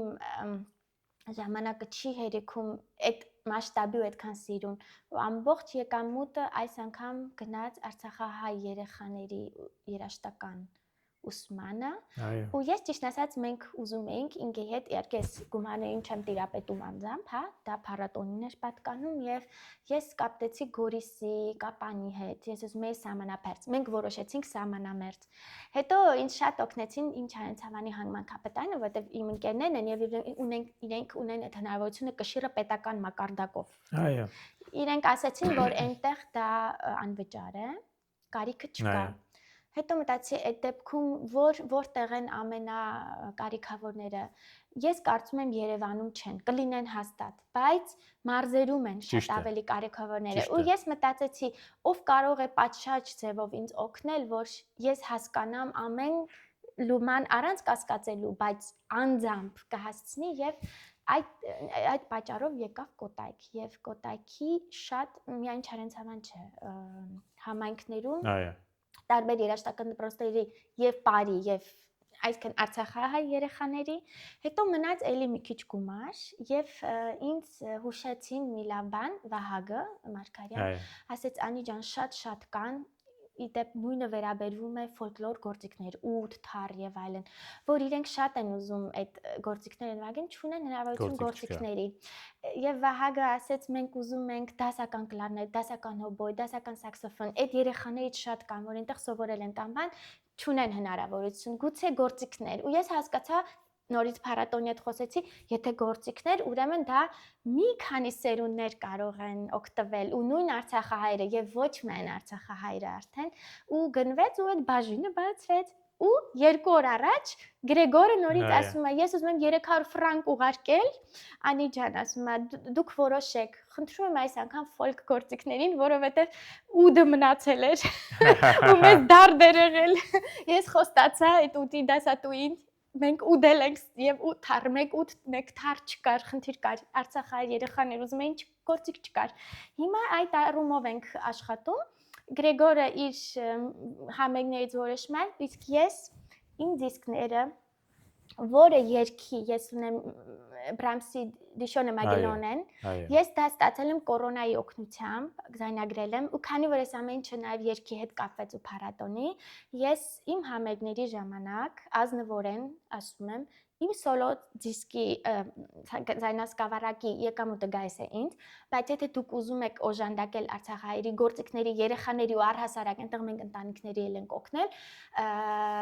իսկապես համայնքապետարանի իրենք ունեն այդ ամեն ինչ տվյալներով ծանր, դուք ինձ չեք վճարում, կա բան, հաշվի համար, փոխանցում եք այնտեղ ու այդ իմ դիսկերը ես վաճառում եմ, որը գնում է Արցախայի համար, որից ես իմ այսպես ասած գերմանական ու ես նշում եմ դուք գերմանական բանով ես սա արել եմ որպես դիսկ, այսինքն իմ գրպանից չի եւ ես ուզում եմ սա նույնպես բարեգործությամբ գնա ու ես այդտեղ էլ հասկացա, որ դու չես պատկերացնի ինչքան մեծ գումար նաեւ դրանից է եկել Որտեղ ամեն համերգից ես երևի չգիտեմ ինչքան ամեն սեզոնի 10-ից 12 համերգ նվագում եմ, ես չգիտեմ, երևի 6-ից 7 դիսկ այդտեղ է վաճառվել։ Դրա համար ծանրակշիռ ստացվել է։ Ու այդ գումարների հետ ես փորձում եմ գործ չունենալ ու երբ որ իրանք գիտեն կա հաշվի համար գնում է այնտեղ միանգամից իրենք շատ կոնկրետ Այս բաների մասին է ուզում որ մենք խոսենք, որովհետև սա կարևոր է, որ որպես օրինակ լինի ու շարունակությունն էլ առաջ հաստված ամեն ինչ ստացվի այնպես, որ օգնությունը ավելի շատ լինի, բայց միևնույն ժամանակ կարիքավորները ավելի քչանան, այո։ Անի ջան, ես գիտեմ, որ դու որտեղ ինչ-որ մի բան անում ես, դրա ժամանակ ես միշտ այդ կետում չեմ ու ես նույն ձև շատ ինձ վատ եմ զգում, որ երբ որ դու Հայաստանում համերգ էիր նվագում, ես էլ Գերմանիայում եմ ու չկարողացա գալ եւ շատ կարեւոր համերգ էր դա քո համար դա ոչ միայն տեղի եւ շատ լավ երաժշտի այդ համերգ էր տեղը շատ կարեւոր էր Արամ Խաչատրյանի անվան մեծ համերգասրահն էր ֆիլհարմոնիկը եւ Միչիակի բավականին հայտնի թավջութակար մասնակցությամբ եւ իրար հետ դուք ֆանտաստիկ մեծ լավ համերգ նվագեցիք, բայց նաեւ կարեւոր էր, որովհետեւ այն նվիրված էր քո մայրիկի հիշատակին։ Կուզեմ, որ մի քիչ թե գաղափարախոսական առումով էս կարևոր պահը, թե Միչիակի, թե ընդհանրապես համերգասրահի հետ կապված մի երկու բառով ասես ու անցնենք առաջ։ Կհավատաս, որ լինելով ավելի մեծ դահլիճերում, ավելի գուցե պատասխանատու, ասենք հիշում եմ SN-ի ֆիլհարմոնիայում օրկեստրի հետ Մոցարտ նվագել կամ Քյոլնի ֆիլհարմոնիայում կամ կապ չունի, այս համերգը իմ համար ամենամեծն է եղել։ Ոչ թե դահլիճի մեծության գուցե փոքր զիջող մեծության, բայց իր նշանակությամբ էմոցիոնալ ու հայրենիքում դա նախ առաջին համերգներ, որ ես չէի պատկերացնում կլինի ֆիլհարմոնիայում, որտեղ ես մտածում եմ, երբ որ ես վերադառնամ, ես նվագելու եմ իմ դպրոցի, իմ սիրելի դահլիճում, Արամ Խաչատրյանի երաժշտական դպրոցի ֆանտաստիկ դահլիճում, նման ակուստիկայով եւ երգյունային դահլիճում, ինչը բաց թողում է, որը ես խոստացել եմ պետք է լրացնեմ, բայց դա կապված էր զուտ տեխնիկական առումներով, որ մեր սիրելի Միչիակին, քանի որ շատ զբաղված է եւ իր հաջորդ համերգը պետք է լիներ Բերլինի ֆիլհարմոնիայում, հենց մեր բանից հետո ուղղակի անհնար էր դա համակցել, ինքը անմիջապես պետք է վերադառներ։ Իսկ այս համերգը սինթեզվել էր իր կարևորությամբ նախ քո հայրենիքում նվագելը դա միշտ ուրիշ զգացողություններ են։ Ես երևի նաև իմ հարսանիքին եմ այդ զգացողություն ունեցել, որ իմ ամենասիրելի բոլոր մարդիկ այդտեղ են մի տեղում։ Հարսանիքի ժամանակ այնպես էր, որ Եվրոպայի նաև ամենասիրելիներն էին, բայց այստեղ մանկությունից մինչև 21 տարեկան իմ սիրելի դասախոսները, Աննի Գյորգիևնան էր եկել ու ովքեր որ տեղում էին եւ անգամ ովքեր որ այդտեղ չէին իրենց ներկայությունն էլ ես զգացի բոլորը ինձ զանգահարեցին իրենք եւ այլն նախ այդ առումով հանդիսատեսի ջերմությունը հանդիսատեսի շնորհակալ լինելու տեսակը մեր հայ հանդիսատեսի այդ առումով եւ իհարկե երբ որ դա նվիրվում է քո մայրիկի հիշատակին, դա բնականաբար ամենահուզիչն է ու այդ գործերը, որ ընտրված էին մի քիչ դժվարությունը նա էր, որ 2 օր առաջ Բեթհովենի մեծ փառատոնին էինք ու չէինք կարող լրիվ ադապտացնել գուցե հայ երաժշտասերներին, այսինքն ավելի շատ Բեթհովեն եւ Բրամս հնչեց եւ Կլարա Շուման, ասենք ես կուզեի շատ Ռախմանինով, հետո Բաբաջանյան կամ ինչ որ չէ, անգամ մենք չհասցրեցինք, որ բիսը լինի հայ, մենք չհասցրեցինք բիսը փորձել, որ լինի հայկական, դա ես մտածում էի Բաբաջանյանից ինչ որ մի գործ, որի մայրիկը շատ էր Լուսինե Զաքարյանին լսում ու ասենք իր երգած Արիան կամ ինչ որ մի բան, ասենք դա էլ չկարողացանք, բայց ոչինչ, ես հուսով եմ, որ այդ փոքր բաները, որ ինձ բաց թողումները փոքր էին, որտեվ համերգը եղավ շատ ու ինչն էր հետաքրքիր, լինելով ամենապատասխանատու, որտեվ ես գիտեմ հայ հանդիսատեսի նաև բարձր հանդիսատեսի ու ընկալունակությունը ու կրթվածությունը դասական շատ Հայաստանում նվագել է հայերի առաջ։ Բայց կհավատաս, որ ես իմ ամենահանգիստ համերգն է եղել, իմ ամենամեծ կյանքի ամենասիրելի եւ ամենահանգիստ։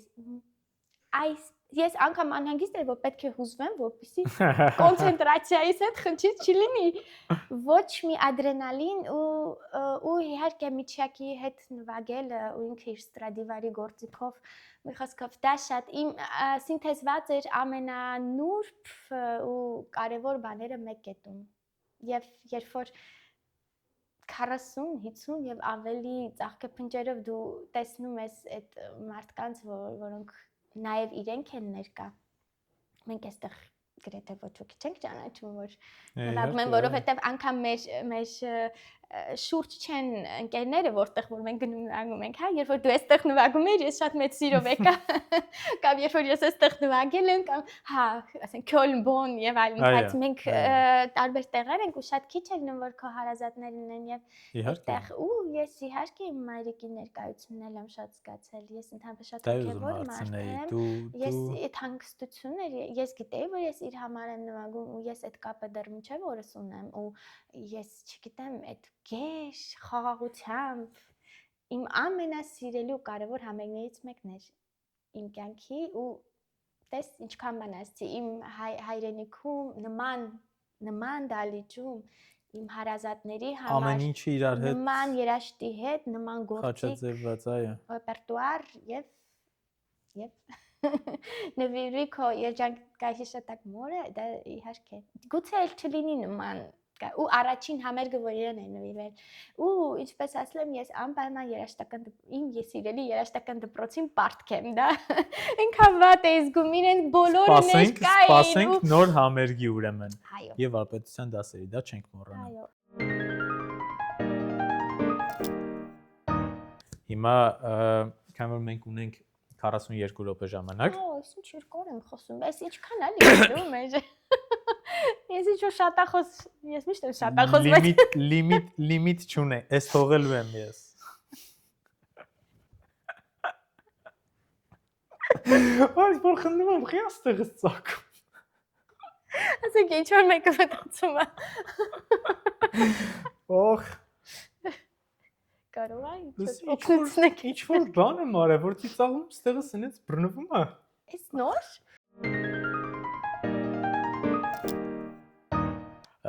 Վերադառնալով վայրին, որտեղ որ մենք հիմա գտնվում ենք, մենք հիշացնեմ, որ գտնվում ենք Բոն քաղաքում, Շուման Հաուսում եւ առանձնահատուկ իմ շնորհակալությունը իմ չէ, ընդհանրապես մեր բոլորիս կողմից շնորհակալություն ենք ուզում հայտնել Նիկոլ Կրեմերին, ով առանց մի վարքյան երկմտելու համաձայնեց այս մեր գեղեցիկ off-stage-ի թողարկման ձայնագրությունը իրականացնել այստեղ, ասեմ, որ բավականին դժվար բան է Գերմանիայում ու կարելի է ասել, որ նույնիսկ սա առաջին off-stage-ն է, որը օֆիցիալ կարելի ասել թույլատրվել է նաև քաղաքի կողմից, հենց քաղաքի իշխանությունների կողմից, որովհետև այստեղ այսպիսի պատմամշակութային վայրերում ինչ-որ մի բան նկարահանել, կազմակերպել, դա պետք է Բոն քաղաքը իր թույլատրությունը տա, դրա համար միգուցե կարելի է հենց Բոն քաղաքին շնորհակալություն հայտնել, որ մենք այսօր Շուման Հաուսում զրուցում ենք ու դու այստեղ բազմաթիվ ելույթներ ես ունեցել։ Ես այստեղ բազմաթիվ ելույթներ եմ ունեցել, նույնիսկ իմ երկրորդ սոլո ձայնասկավառակի շնորհանդեսն էլ այստեղ է, շնորհակալ եմ քեզ, դու էլ ես եղել այստեղ։ Ու այս ֆանտաստիկ գործիքի վրա, Բոզենդորֆերի վրա ես նույնիսկ Շուման եմ ձայնագրել եւ ցույց եմ տվել այս սենյակը եւ այս սենյակը շատ կարեւոր սենյակ է։ Ուզում եմ մի քիչ դրա մասին խոսենք ու մենք հիմա գնանք այն սենյակ Մինչև այն սենյակ անցնելը ուզում եմ, որ մի քիչ քո հիշողությունների մասին պատմես ընդհանրապես Շուման Հաուսում, որտեղ ես առաջին անգամ հիշում եմ իմ այստեղ լինելու ժամանակը, դա 2017 թվականն էր, Հերբերտ Կոխի իմ դասախոսի վարպետաց դասընթացների փակման, այսպես ասած, արարողություններ, համերգներ, եւ այդ ժամանակ, որ դու նվագում ես Շուման Հաուսում, իդեպ գրքի մեջ նաև գտանք, որ դեռ իմ ձեռագրով թողած կա, հետո գտանք քո ձեռագրով թողած այդ հուշագրքի մեջ մեր նամակները,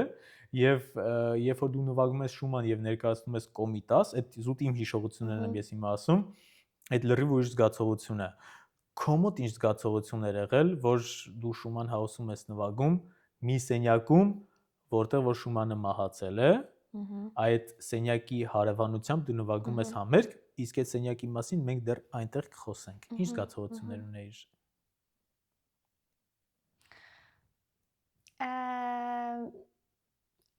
Նույնը, ինչ ինչը որ ես Բեթհովենի չեմ ուզում շեղվել Շումանից, որտեղ ես ինքս այսպես ասած մի քանի անգամ ես անգամ Շուման ասոցիացիայի կողմից պարգևատրվել եմ իմ ներդրումը Շումանի ու ես միանշանակ Շումանյան դաշնակահարու եմ, բայց երբ որ ես առաջին անգամ այս քաղաքում հայտնվեցի Բեթհովենի տանը, ես մտածեցի, Աստված իմ, երբ որ ես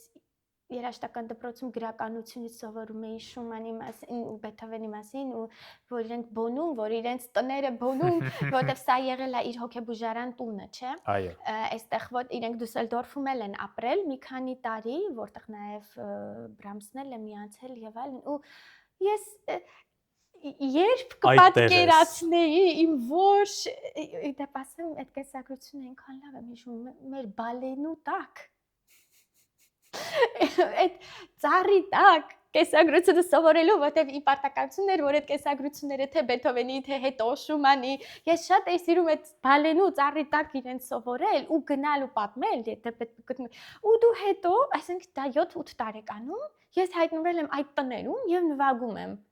Իդեպ նույնը լինելու է, ես մյուս շաբաթ նվագում եմ Բեթհովենի միջազգային 11-րդ մրցանակաբաշխությանը Բեթհովենի տանը ու ես մտածում եմ այդ բոնը, որ ես չէի հիշում այդ բոնը։ Այս շատ հետաքրքիր դա շատ հուզիչ է եւ ցույց է տալիս, որ կյանքում այնքան հրաշքներ կարող են լինել։ Ես երբեք չէի պատկերացնի, որ իրենց կենսագրության ու Շումանի դեպքում, որ այստեղ ինքը, քանի որ ինքը ուներ հոգեկան խնդիրներ եւ սա եղել է իրենց տունը, ոչ թե իրենց տունը, այլ հոգեբուժարան, որտեղ ինքը մնացել է եւ այդ իսկապես այդ սենյակում մահացել է ու ես հետո նաեւ նվագել եմ այն գործերը, որոնք հենց այդ շրջանում են եղել ու Կլարա Շումանի կողմից Lotus Bloom-ը երգը, որը այդ սենյակում Այդ դրա մասին հազար ներողություն անցնենք այնտեղ ու այնտեղ պատմի համ կպատմես թե քո զգացողությունները թե այդ սենյակի մասին մի քիչ, համ էլ այդ սենյակում կանենք, ինչ ես կարծում։ Գնացինք։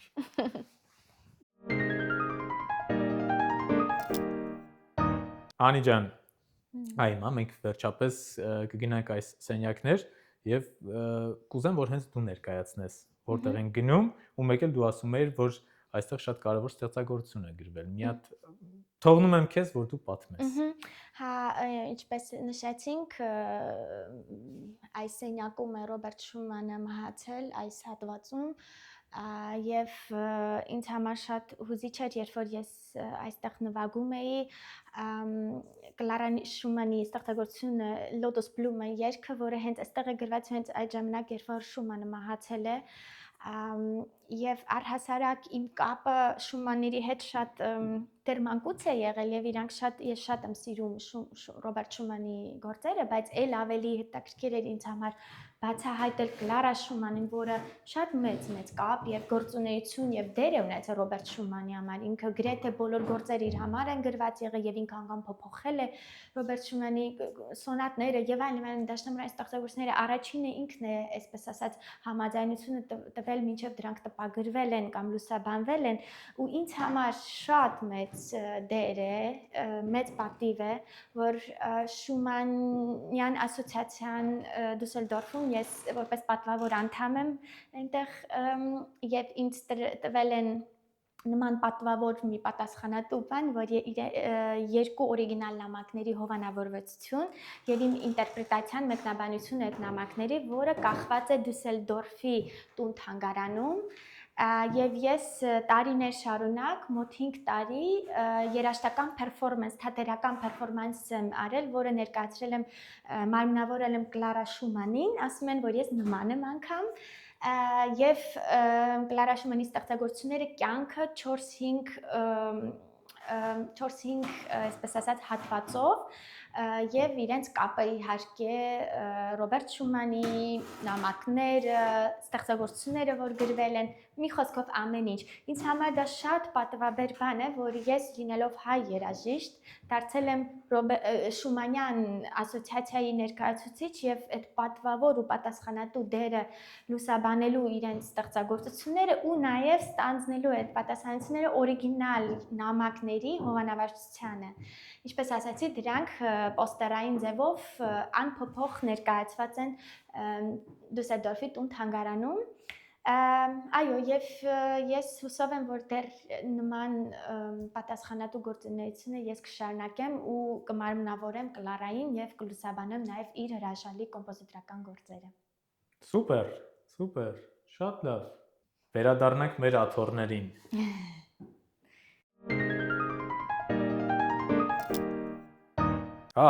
Հիմա վերադառնալով կարևոր սենյակից, որը որ բառիզբուն իմաստով մի քանի մետր այն կողմ է գտնվում մեզնից, ես ուզում եմ ամփոփելով մեր այս հետաքրքիր զրույցը, որը որ բազմակողմանի հետաքրքիր էր, թե հենց թանգարանային առումով, թե վայրերով, թե ընդհանրապես պատմություններով, ես ուզում եմ շատ կարևոր մարդու մասին խոսել։ Ես շատ մեծ ուրախությամբ եմ ասում իմ ընկեր քո ամուսնու մասին ու Թոմասի մասին եմ ուզում խոսել, ով որ իրոք ես իրան համարում եմ իմ ընկեր ու շատ մեծ ես գիտեմ Կարելի է մի բան ասեմ, եթե անգամ չես օգտագործելու։ Ինքը գիտես, սա ես ու դու ասեմ, 2 օր առաջ ասում եմ, ես գիտեմ, որ Արմենը այն մարդն է, որ ես իրեն միշտ կարող եմ զանգել, եթե ես ունեմ ինչ որ կարիքի մեջ եմ։ Ոայ, այդ միայն փոխադարձ է, ես չեմ էլ կտրելու այդ մնա։ Բայց պատկերացրես ինքը ինչքան մարդ գիտի, ինքը ասում է, օրինակ այդ բոլորից ինչ որ բանի շուրջ խոսում ենք, որտեղ ես մտածում եմ, թե շատ հաճախ չէ, որ ինքը ասում է, այ Արմենը օրինակ, ու ինքը դու այն մարդը, ես իրեն կարող եմ զանգարել, երբ որ ես ինչ որ անգամ ինչ որ օգնության կարիք ունեմ։ Այդ լրիվ փոխադարձ այն առումով ինքը քեզ ոնց հանգել ընդունում։ Անուն ինչ է։ Բացի էներգիայից նաև որ դու գտնում ես նմանատիպ մտածողության մարդ եւ այն ջերմ բարևներ Թոմասին ու ես դա չեմ ասում գերմաներեն, ասեմ ինչի, որտեվ Թոմասը լինելով գերմանացի խոսում է ֆանտաստիկ հայերեն ու դա նաև քո շնորհքն է ու ահավոր մեծ աշխատասիրություն է Թոմասի ու ասեմ որ դա այնքան լավ է ստացվում, որ նույնիսկ Հայաստանում մի քանի անգամ լինելով Թոմասը այնքան շատ է խոսել հայերեն, որ բավականին լավ լեզուն բացված է։ Ուզում եմ որ մի քիչ Թոմասի մասին խոսենք, իրան ջերմ բարևներ ուղարկենք ու արդեն վերջում ամփոփենք։ Ինձ պատմի կարճ ոնց եղավ ձեր ծանոթությունը ու թե ինչքան լավն է Թոմասը ու ասենք առաջ։ Երկրորդը դժվար է։ Այ ծանոթությունը ոնց ինքը մեր հարսանիքի ժամանակացույցից հետո հարսանի տոնի ժամանակ ասեց երաժշտությունը մեզ կապեց, չլինելով ինքը երաժիշտ, ինքը եկավ իմ կյանք մեյլով, որովհետև ինքը ուզում էր Բեթհովենի Շոմանի երաժշտությունը պրոֆեսիոնալ ինքն իրեն սովորել էր պրոֆեսիոնալ օգնություն եւ իրեն իմ նախկին աշակերտներից մեկը խորհուրդ էր տվել ինքը եկավ այդպես իմ կյանք ու շատ հետաքրքիր է որ անձնական ձևով 6-7 տարի հետո չնայած որ շատ ավելի շուտ է եղել ես ինքը այսպես ասած իմ աշակերտն է եղել շատ կլասիկ այո երաժշտությունն է մեզ կապել եւ հետո իմ մշակույթը նաեւ իրեն շատ հետաքրքրել է եւ այլն դրա համար էլ հայերեն մոտիվացված այո շատ եմ ափսոսում որ Թոմասը հիմա ստեղ չի այս պահին Քյոլնում է, չէ՞, Քյոլնում է ու շատ հետաքրքիր կարելի էր նաև իրան էս հարցը տալ, թե ինչքան լավն է անին ու թե դուք ոնց եք ծանոթացել, մի հատ էլ իր կողմից որպես մեյլ գրողի կողմից այդ ամեն ինչը տեսնել։ Շատ է բարևներ Թոմասին ու մի օր կարող ենք Հայաստանում մի բան կազմակերպել Թոմասին մի քիչ խոսացնել հայերեն։ Հայերեն, հա, թող հայերեն, հա։ Իդեպ իր акցենտը այնքան Ղարաբաղյան է։ Ես վիճեմ իր շեշտումներ акցենտը փոխում է այնքան հետաքրքիր է Ղարաբաղցի։ Ու չգիտեմ, այնքան ասում եմ Թոմաս դու խոսում ես ոնց որ հետաքրքիր է շատ այդ շատ լավ է, չէ։ Թող բոլորս ես իմ անունից եմ ասում, թող օտար լեզուները խոսենք այնքան լավ, ինչքան Թոմասը խոսում է հայերեն ու այդքան դժվար լեզուն հայերեն ու հայերենի դժվարությունը ես իրականում հասկացա Գերմանիայում։ Ու երբ որ գերմաներենը լինելով ֆանտաստիկ դժվար լեզու, ես հասկանում եմ, որ չէ, հայրենում ավելի դժվար է այս պահը ու Բայց գիտես ինքը մենք ամեն դեպքում հենց եվրոպական ազգ ենք ու ինքը այնքան լավ է կապը տեսնում, որ մտածողությունը շատ նման է, ասում է, դուք էլ եք այսպես ասում, դուք էլ եք այսպես ասում։ այո։ Ընդհանրապես իր միջոցով էլ ես հասկացա, որ մեր ակունքները քրիստոնյա եվրոպական բան ունի։ Իհարկե մենք ավելի արևելքին, հետո ինչ որ սովետական, սլավոնական բաներ էլ ունենք, բայց այդ ակունքները, լեզուն, իրան շատ պարզ է լեզուն։ Բաներ, բառապաշարը իհարկե դժվար է, ու որոնցիկներ ասում abstract մի բան, ոչ մի բան չես կարող կապել, բայց ինքը մի հատ որ գնացել է մեր գրախանութ Հայաստանում, ինձ կտակ Թումանյանի հեքիաթները, ու իրեն հարցին, իսկ դու գրել եւ կարդալ գիտես, ասել է այո։ Ու հետո ինքը Թումանյանի հեքիաթները ցիտիկ ասում, ցիտիկ։ Իրենք հետո չունեն։ Այո, Ասում չէ, էդի Թոմաս, տ ուրիշ բան է, տան պիտի կան։ Ու ինքը այդտեղ խնդիրներ ունի, բայց մնացած իրեն པարզ է։ Իսկ հայրեն սովորել է նայել, որ ես չէի պատկերացնում, որ իմ հետագայում մեր տանը հայերեն չի խոսվի կամ երեխան հայերեն չի խոսի։ Այնքան ասեցի դու հայ ես, չեմ ուզում ամուսնանալ, դու երաժիշտ ես շատ։ Սա կադրից դուրս։ Ես կպել էի, ես հայ հետ եմ ուզում ամուսնանալ, ես երաժշտի հետ եմ ուզում ամուսնանալ։ Փառք Աստծո, որ ես իր հետ ամուսնացա։ Էդ ես ուզում ասել, շատ ճիշտ որոշում էր։ Ուսա չեմ կտրել։ Անի ջան։ Կուարկիմ կնայես։ Անի ջան, հիմա ամփոփելով կուզեմ որ մի հատ ուղերձ հղենք երիտասարդ դաշնակահարներին այն ամբողջ արտասահմանում հավաքած փորձով, այն ամբողջ կյանքի փորձով, այդ ամենը խոսելով, ամփոփելով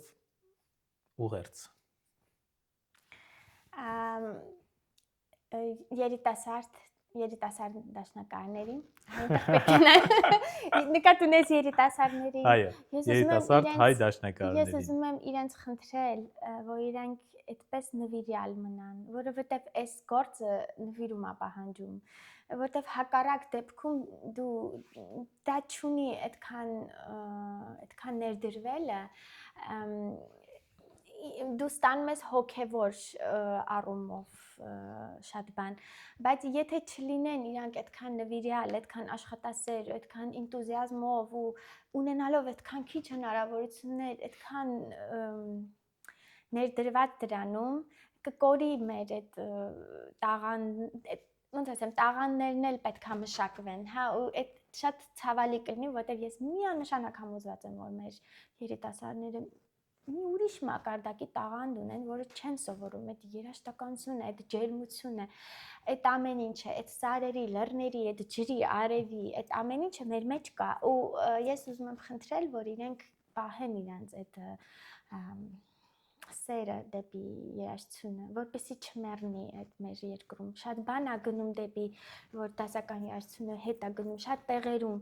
Այնտեղ դեռ կա ու ես խնդրում եմ, որ շարունակվի, ես խնդրում եմ բոլոր օտար երկրում ապրող մենք ինչքան։ Ես անգամ այդ հարցը լսել եմ Բեթհովենի փառատոնի ինտենդանտից։ Ինձ կբացատրես, այդ ինչից է որ այդքան հայ լավ տաղանդավոր երաժիշտներ կան։ Ինքը այս հարցը ինձ տվել է, եւ ես ասել եմ դա տեմպերամենտի, մտածողության, ջերմության եւ լավ դպրոցի սինթեզն է։ Դրա համար այդքան լավ կան։ Ու ես ուզում եմ որ դա երբեք չվերանա, չպակասի ու խնդրում եմ դրսում ապրող նաև երաժիշտներին իրենց ներդրումն ու լուման ունենան, որտեղ մենք շատ ենք դրսում։ Ի հանձինս քո օրինակի։ Ինչքան բան դու ես անում Հայաստանի համար եւ ես համոզված եմ որ բոլորն էլ ուզում են անել։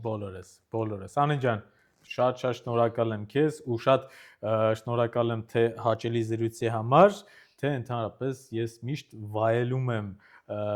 յուրաքանչյուր ժամանակ թե երբ մենք իրար հետ խոսում ենք, թե այս պահին մեր զրույցը ու կհանդիպենք մյուս էպիզոդներում եւ անպայման կփորձենք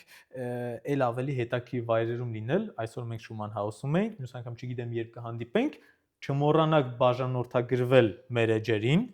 անպայման Եվ չմոռնաք բաժանորդագրվել նաև այս եւ իմ YouTube-յան առաջին ալիքին L։ Արմեն ջան, եթե թույլ տաս, ես քեզ եմ ուզում նախ շնորհակալ լինել քո ակտիվ ներդրումների համար, նույն հայ, որտեվ խոսքը